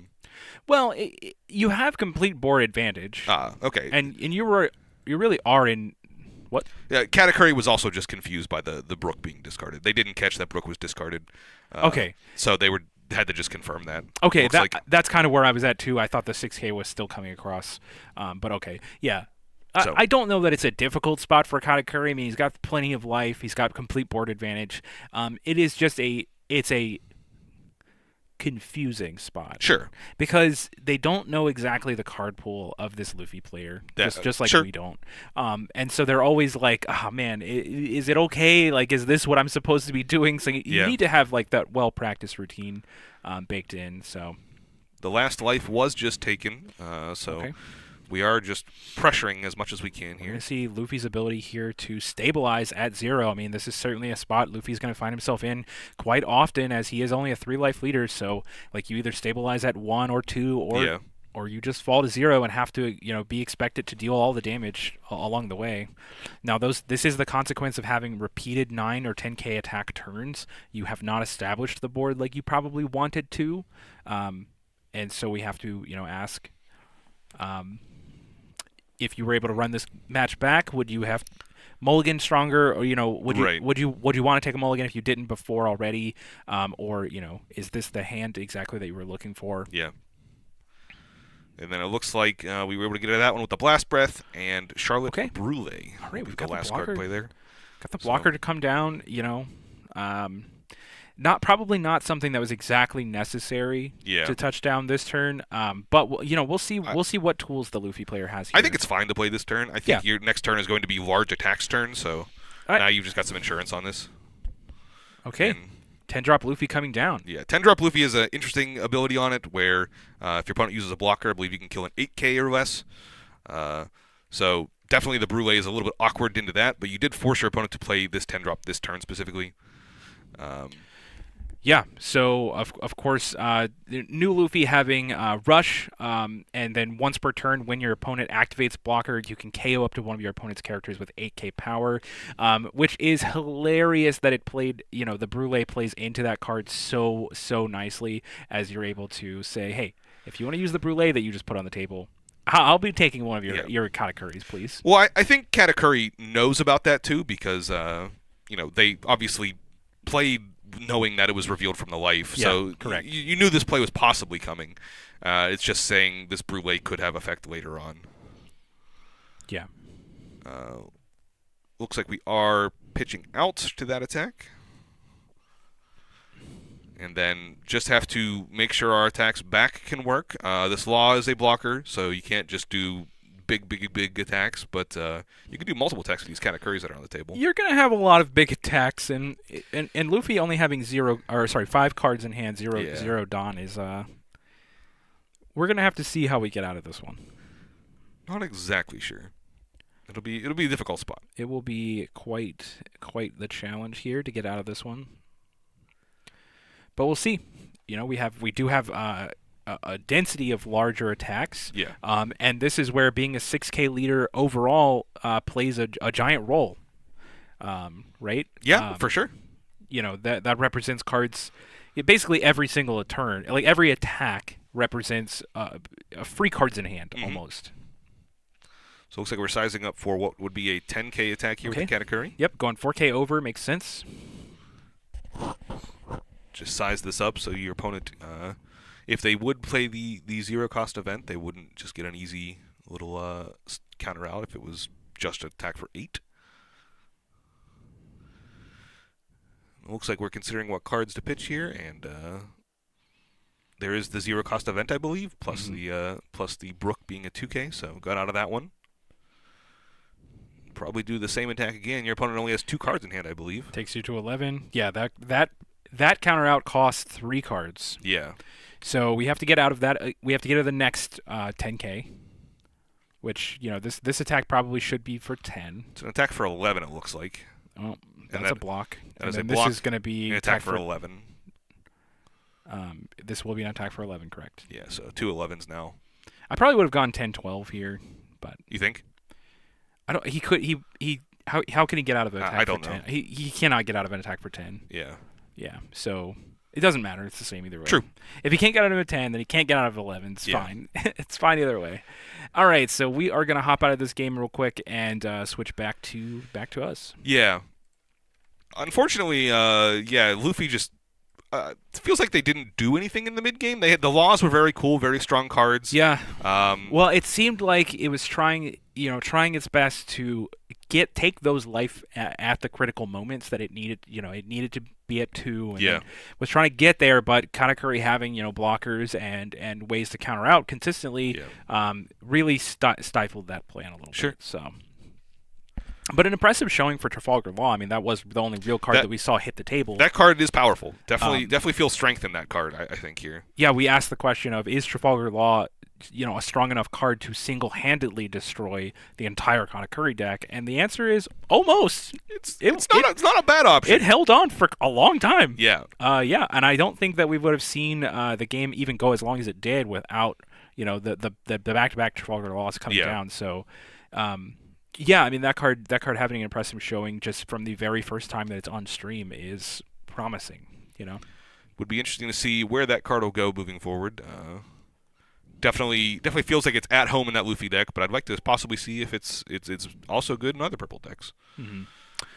Okay, so yeah, what about checking in on a new favorite after the regional? After the regional, the favorite, the slayer of all Ace. Well, we don't want to slay aces. We want to watch the ace slay everyone else. Yeah. That if you weren't here for the PPG regional that we did, the ace deck took down a flurry of Newgates and Zoros along the way, and was a very cool deck to watch the entire time. But yeah, it looks like we got that. Is it the same ace? Do we know? The same ace that won? No, the same ace that we saw round 1 here. I'm sorry. Most likely, yes. But let's go ahead and hop over. And I'll let you decide. Okay, I gotta get a stinger because I keep transitioning, thinking it's gonna take longer than 1 second. It's just instant. I'm just like, let's let you decide, and then it's over. Yeah. It's all done. All right, don't worry about our transitions. We'll get that better. Instead, we see Thatch Speed Jill from the side of Ace, and that is some large bodies cracking into what'll be Katakuri this turn. Really, probably just sizing the attacks here because the board advantage is in favor of Ace. With a couple cards in hand, you will be able to discard events too for the extra attack power, and it looks like we're going in 7K first with the Speed Jill. If your opponent counters out of this one, it should be so counter out of that. You got 2 cards left in life. Just hoping that neither of them will be a Brûlé or a Capone gang to stop attacks. Looks like just attacking for 5. That has to mean that you know what the last card in hand is. Otherwise, I don't think you make that attack. Oh, it's an attack at the table for the Paro Sparrow. I see. Okay, very interesting. So playing to the board a bit. This will give your opponent some time to find something like a 10-drop to buy themselves in, and that is what's found. So hopefully we can still pressure our opponent enough here that that will be an awkward play. And it looks like, that's what's happening here. So it looks like we didn't know our life, no triggers to change what's going on. So Thatch coming in. So we would have been able to kill our opponent had we not done that play. But Nonetheless, Katakuri will get the free turn, see what they can do in the answer column here. And the answer may surprise you. And the answer may surprise you. Looks like Ace has possibly got another play here. Oh, Okay. and it's just Rush Luffy. Never mind. All right, yeah. So I yeah, mean, the turn's not over. this is a fun way to play the Whitebeard package where, yeah. Looks like just an attack for 6, so probably just going to counter out of this one. Still nothing there. And looks like a Fossa as the next play. Okay. Yeah, again, another opportunity to finish off the Katakuri player there, but opting to play a safer line, it looks like. Well, I mean, it's a very clear reason, right? Like, you're not going to lose the game on the crackback from Katakuri. Katakuri has its work cut out for it. It's going to need to take out both Thatches and the Speed Jill at the very least. Yeah. It will not be able to block because of the Luffy. And so the best thing that we've probably got going on here is going to be, playing that 10 drop and gaining a life and critting one. But unfortunately, that's not going to be enough to end the game. No, it's really not. So I think the answer of why did the Ace not swing with 10k Luffy instead is quite clear. Sure. It's to make the stream go on longer. And He really heard the complaints that you had of games ending too quickly as soon as we found games in between here and said, no, I'm here to help. Yeah. All right. So we are going to... Yeah, it looks like Katakuri is just trying to figure out what the play could be to save the board here, and it is 10-drop Purple Kaido, which the deck is not legally allowed to play, unfortunately. Just a bit much there. You can play the 10-drop Linwin as an option here. You'll gain the life and hope that life is something like a Brûlé to be able to use in this future turn. But things like Luffy being unblockable and also just too many attackers makes that a bit awkward. You're also not able to use your attacks this turn to be able to attack anything on their board because your attacks aren't high enough if you play 10-drop. Yeah. So it's one or two options, and if you go to attack the board, there is a Fossa to block. So just a bit awkward in general. Yeah, I mean, we're just looking for what's going on there. Yeah, from Katakuri, I mean, there's really nothing at this point. Yeah, so we're just going to be waiting for Katakuri to play. Really anything. Maybe I don't know. It's so difficult because even a blocker. So you need to be able to clear the Luffy this turn and play blocker. Yeah. And being at 0, you probably also need to heal one. It's kind of need a lot of things to do here. Well, I think if you go to 1, you probably can stabilize a little bit. But unfortunately, just going to 1 isn't going to do it. You also need to be able to get out of... What if the line is equip 6k attack at the Luffy, 6k attack at the Luffy, or 7k attack at the Luffy, and then play 8-drop Katakuri, putting Sparrow back in life? It's very possible that Ace has no cards in hand right now. I think they have a couple down bottom left there. Bottom left is 1 Dawn. Oh, no, you're right. That is hand. Yeah. Oh, the 1 Dawn is the equipped to the Speed Jill. That's where it is. Yeah. Okay. So yeah, hand is down there. Okay. So yeah, I mean, we wanted to, I guess, clean up the Luffy and then play Brûlés. And it looks like we swung life. Oh, there possibly healing 1 would allow you to get Capone into your life. Yeah. Which blocks 2. Yeah. Total. The healing 1 is 1. Yep. And then Capone is 2. So it looks like we attacked for 7k at life, and our opponent did take that. We've played Charlotte Katakuri, which does have Rush. So that'll be a way to swing at our opponent's life here a bit, but Fossa is still a bit awkward.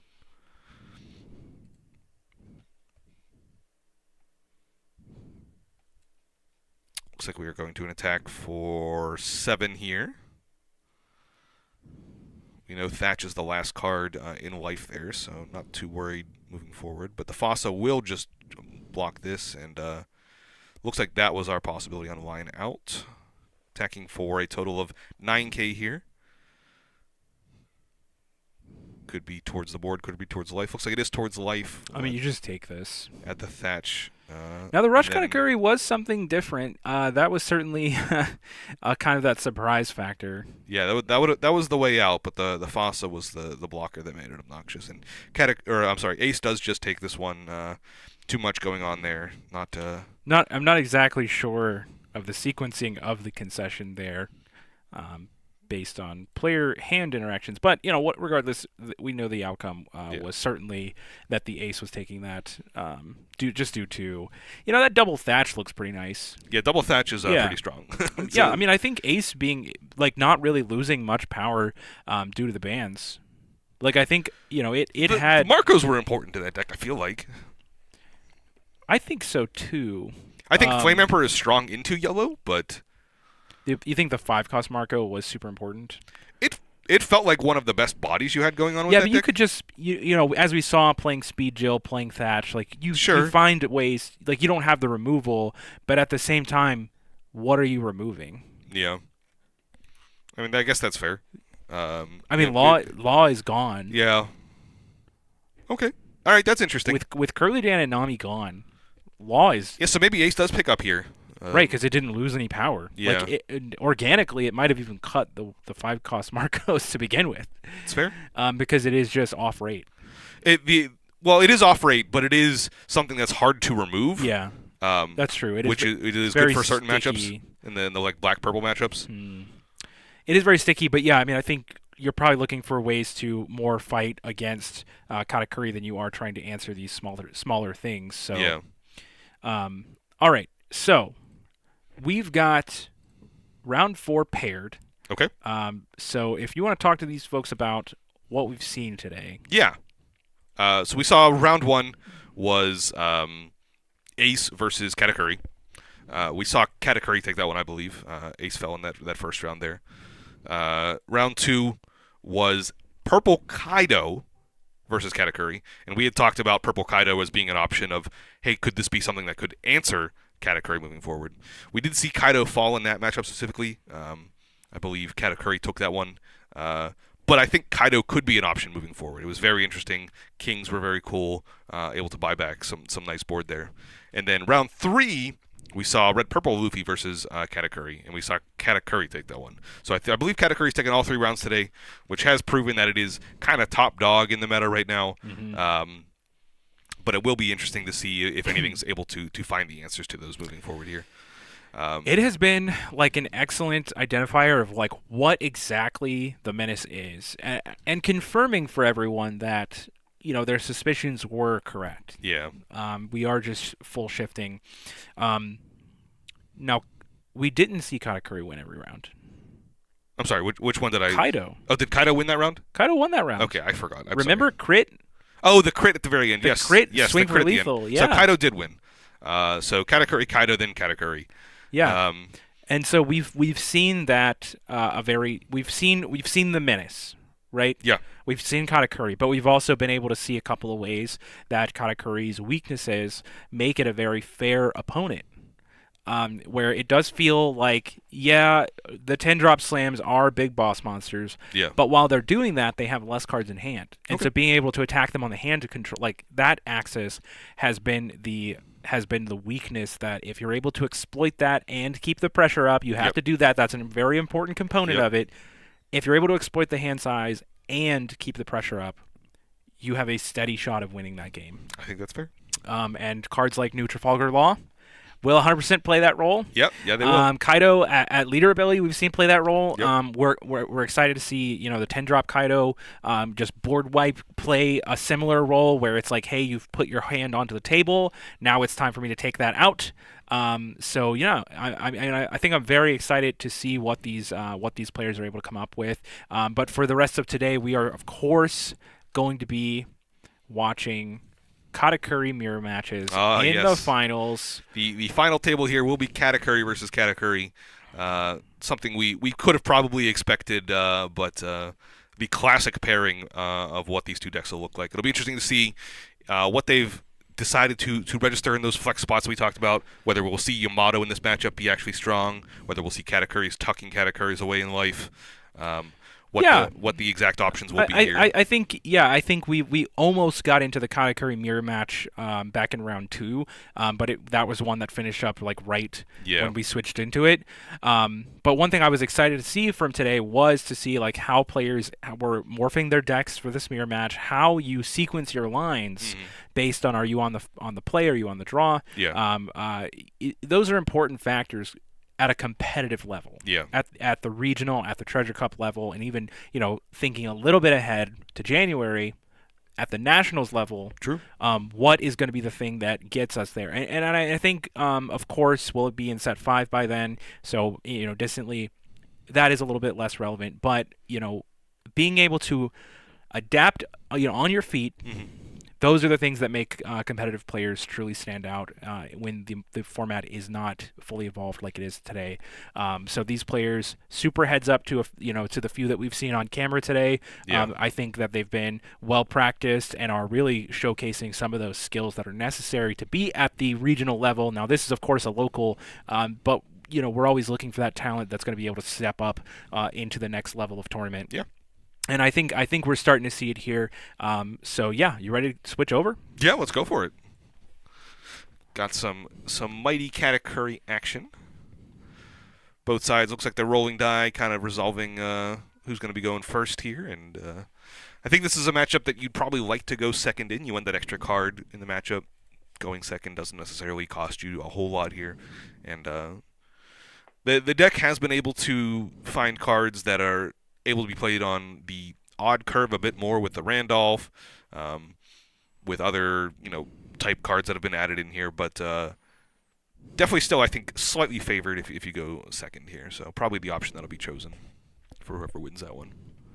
It looks like both players are taking the mulligan, so shuffling back up here, trying to establish maybe for some better hands. Did you just say that they're mulliganing for better hands? Yeah, I did. All right. I there's time to talk here, and it looks like you were busy, so I was just trying to fill some time. You do need to fill the time. Maybe talk about how the players have sleeved their decks in order to protect their cards. Oh, sure, yeah, they have sleeved their decks in order to protect cards. What's on the sleeve there? What's some That looks like some artwork that's on the sleeves. Artwork, yes. Maybe in order for the player to represent their personality. That is a strong choice, and the other player has opted to not register their personality. Is that what you're saying by that? Both players have brought Dawn with them in order to play their cards. That is a strong move. You do need that to be able to really win these matchups. And we are going to be setting out life now in order to not lose the game. That is what life do. Yug. All right. Now that we're done roasting me, it looks like Katakuri on the right side take their first turn and passed, and Katakuri on the other side there has taken their first turn as well. Going back over, drawing our card, going up to 3 Dawn. Neither player opening with Charlotte Pudding is interesting. Both players did take that mulligan, so we were looking for it, of course. It was just, the luck of it, not having it. Certainly if players had started the game with that pudding, it would have been a lot of filtering in order to draw those top-end cards. Now, Sanji discard on the first attack is so interesting to me because Sanji feels like one of those cards, just like similar to Brûlé, where it's less effective when you're holding it in hand, but it is still a blocker, which is what you need in these mirror matches. The players who are able to stumble the opposite 10 cost Big Mom is gonna be in a much better spot. I guess if you're holding 2 of them, it makes a little bit more sense to discard them. But yeah, I mean, I find that the Sanji is like super effective in this matchup, so it was a little bit strange seeing him discard that to an early counter out. But nonetheless, we're going to see 5K come across with Charlotte Perospero. So and that one connect. Yep. She's going to take that one, and another 5K come across with Katakuri here. We do have 5 Dawn, so we could see Randolph discarded. Discarded, yes. Of course. We might see Randolph come down as well. All right, so yeah, it's bunny time for everyone. Randolph's all around. Not to be outdone, the player will counter out with the Randolph as well, saying, you might have done it first, but I will do it better. And we'll go to 6 Dawn here, and that'll mean an attack for 7K, plus the Randolph we play again here, right? So it's 3rd Randolph. Right. I mean, you have 6, so ideally this is your Perospero turn, no, right? It is. You just want the hunkiest boy on the table, beefiest boy on the block. I was just making a Randolph joke specifically. But yes, 6-drop Perospero probably is better here. Well, maybe. I mean, certainly going Randolph and then one Dawn for your Katakuri lets you swing for 7 while manipulating your life. So, yeah, there is a world where either one is stronger. Counter out there for 2K. I assume these are going at the Parasparrow specifically. I think you're playing to own the board a little bit here, and that is kind of what happens here. We are going to see that. And the searching here is important, but, only to a point because you're going to expect the bombs already. Yeah. So it really is just more about board dominance rather than card selection. Okay, and we are going to see that that Parasparrow come down, which is actually kind of cool. I love that card. It's a very cool card. I like the vanillas. I love that we're in set 4. We've already gone through waves of bannings. Like the game has reached a power level, so where we've deemed it necessary to ban cards, and yet meta decks, tier 1 decks, are playing cards with no abilities. Yeah. And I think that just again speaks to Bandai's ability to tweak knobs in the game without introducing tremendous power creep. Yeah, and I think the thing that makes these still playable is the versatility in them. Only because they fill out the curve while also being a counter in the future. Yeah. And that counter power is really the important part on them. If they didn't counter, then these cards would be unplayable. But having the counter power on them is making them viable. We do see Charlotte Pudding coming down here, adding 10-drop Big Mom.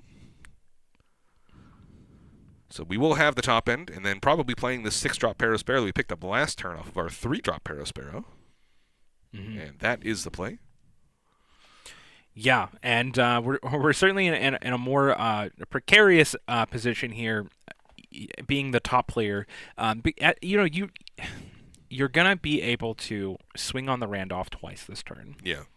But that is going to put you in a position to rest your own Parasparrow, leaving it open for an attack from their Parasparrow. So if you're looking at this board state, kind of in a chess perspective, you are half a turn behind right now, and you're feeling it pretty hard. Yeah. So you're going to do something. You're going to need to do something to break tempo. This would be an excellent position for Katakuri to come down and break that tempo. Because even in the world where your opponent responds with their own Katakuri and tucks yours, you did not lose your Parasparrow.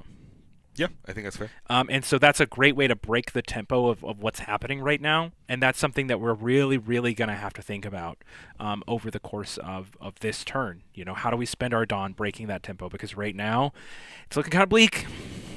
Yeah, for sure. So we did see an attack for 5K that was counted out of there. And then probably just considering what that play should look like depending on what's in the hand of the player with only the single character on board. The Katakuri with only single Parasparrow. It looks like Randolph is another option. All right. Followed up by maybe a Brule. And it looks like a Parasparrow instead. Okay, yeah. No, I think that does stabilize the board a little bit. Now, you insulated yourself from that chess perspective by just not swinging with Parasparrow, which is, of course, an effective way to break the serve. And that says, hey, I'm going to be able to keep all of my characters on the table, and then you're going to have to spend your turn. If you would like to attack me, you can do that. That will reduce my life, but it will also expose all of your characters, and then I'll be a little bit ahead of you on character advantage, unless you're willing to take the turn off. And with 3 characters in active mode, taking the turn off for the bottom player here is a lot worse than what we just saw, where it was just one single Parasparrow not swinging. Right. So I like that play. That was super heads up. I like that one a lot. This is the type of action where you're really just having to examine more of the game mechanics behind the actions in order to interpret how strong the actions were. Yeah, and I think it's definitely one of the most important parts of playing these mirror matches, where you're playing the same deck into the other deck. Yep. You're all playing with the same card pool usually, pretty much. So just figuring out kind of what the jockeying of the board and hand and life should look like. And it looks like we are just considering some options, attacking for 7K. So we are going to take the aggressive line here as the blue matted Katakuri player. I don't know. So he opted not to swing first with Katakuri. I don't know if that's right. I mean, that says, hey, I want to swing with the Randolph this turn 100% because I don't want you to compone me. I don't want you to compone my Randolph. But like the thing is, like the downside of being componed is that your Randolph stays in active mode. Yeah. And is that really that bad for you? No, I don't think so. I think he was right to like instinctively swing with the Katakuri first. I can't think of any punish. I can actually only think of a punish the other direction. You also get more information by looking at your life. So yeah. Oh my goodness! And then we see the follow-up that happened from this previous turn as well. Gosh. Another Randolph. True mirror match, really. Going back and forth with the same discards, the same plays. Oh my goodness! Let's both spin our Dawn the exact same way. Yeah. So we're going up to our 10 Dawn turn here.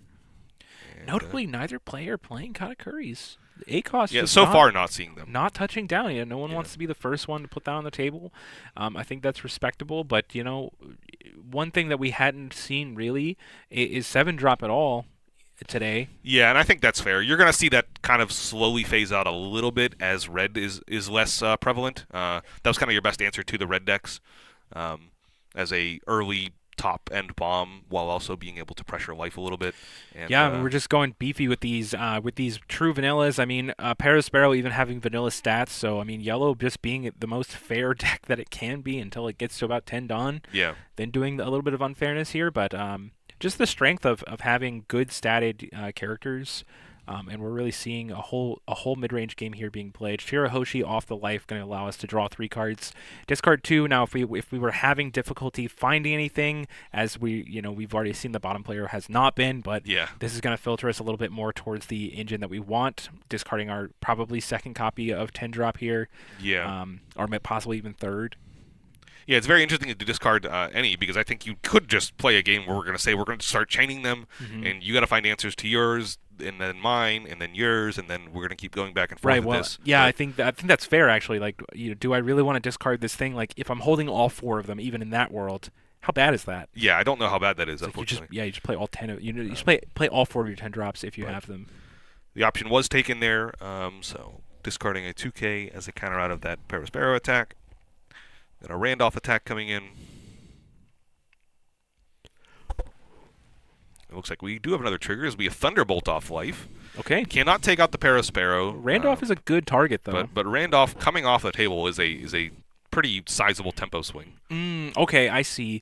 And that's actually what he was playing around when he swung first with the Randolph, was the opponent's potential Thunderbolt. Thunderbolt. Yep, okay. That is fair. All right, so a very heads-up play. I'll give that respect.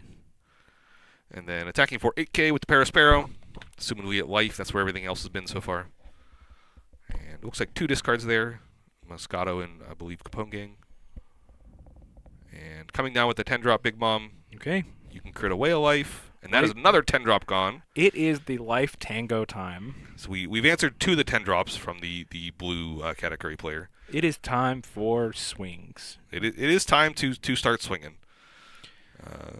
Well, both our characters are going to swing, but also our 10 drops are going to swing life back and forth. Yeah. I hope we're ready to, do that motion where you heal 1, crit 1, just on both sides of every turn. Yep.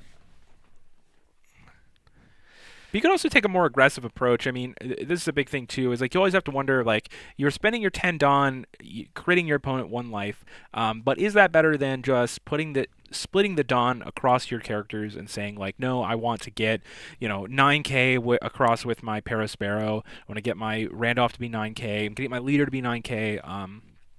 Because I do have a lot of 9Ks right now. Sure. The difference is that you have a 12K body that comes attached to this, and so you're not exposing that 12K body. There's no way for your opponent to remove it, and this is just going to be something that's going to sit on the board for the rest of the game.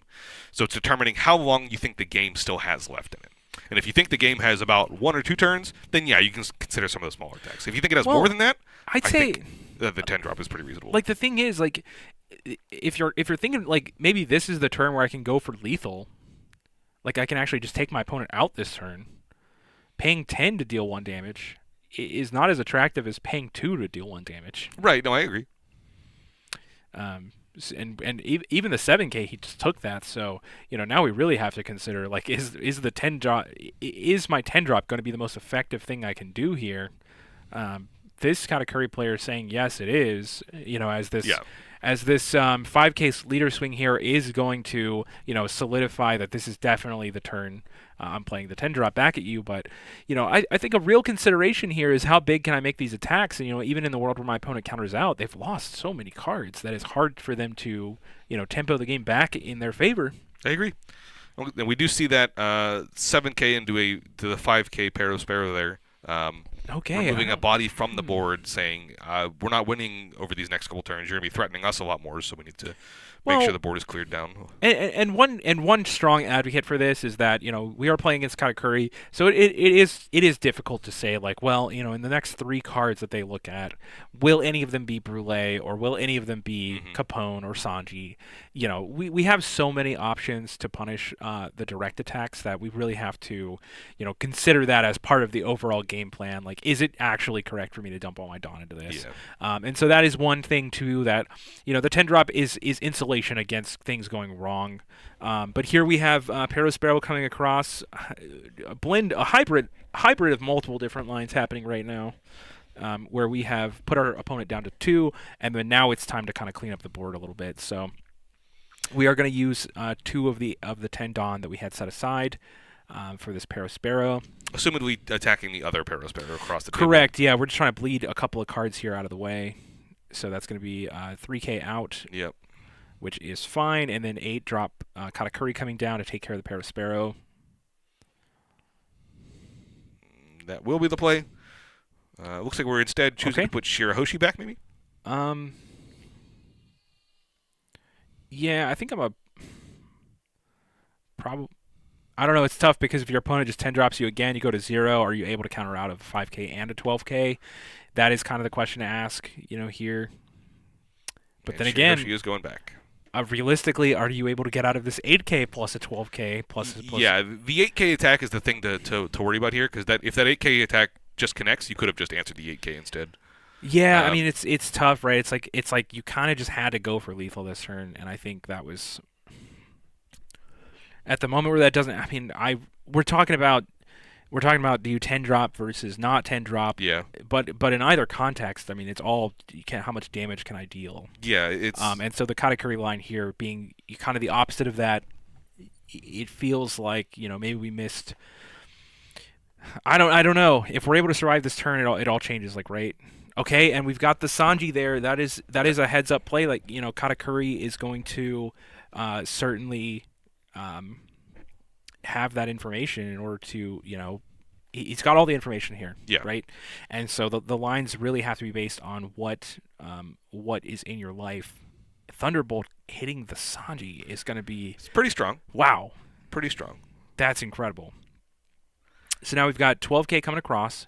This is most likely going to connect as we only have, 2 cards left in hand. Yep. But we are going to clean that hand up. We're going to get that Shirahoshi we all know about, draw 3, discard 2. It's going to have to be enough to counter out of another 12k here. Discarded a Thunderbolt and a Katakuri, so those didn't counter. This is 9. This is a full 15k attack. Or, sorry, no, 14k. 13k, right? Plus 1. Oh, plus 1, yes, 14k, sorry. Oh, no, you're right. That is 2 back there and then 1 over here, so this is 13k. Oh, okay. You are correct. Okay. And 3 cards to the opponent, so assumingly, not enough. Okay, we're able to go 5K? 7, 9, 10. Not quite enough to get Not enough, for sure. Not enough to get us out 13, so let's swap back here. Yeah. Okay, I mean, and that's tough, but that math was a lot of face-up numbers. Now you of course cannot account for the Thunderbolt, which was the game changer there. Yeah, those are the type of plays that you kind of just have to accept when they happen, I think. But yeah, I mean, certainly though you could have attempted to go for lethal. So it was kind of 2 things: you put your eggs in the Sanji basket, or do you try and just go for lethal that turn? True. I don't know what the answer is. Yeah, it's tough. It comes down to, well, taking a 50-50 either way, right? Right. And so that's how we saw that one close out. But congratulations to Thomas there for taking this locals down. That was our 4-0 for this weekend. So and shout out to you guys. Appreciate you all stopping by and checking out the stream. We will be live every Sunday at noon Eastern time. So if you enjoyed this stream, we'll be back next weekend as well. Yep.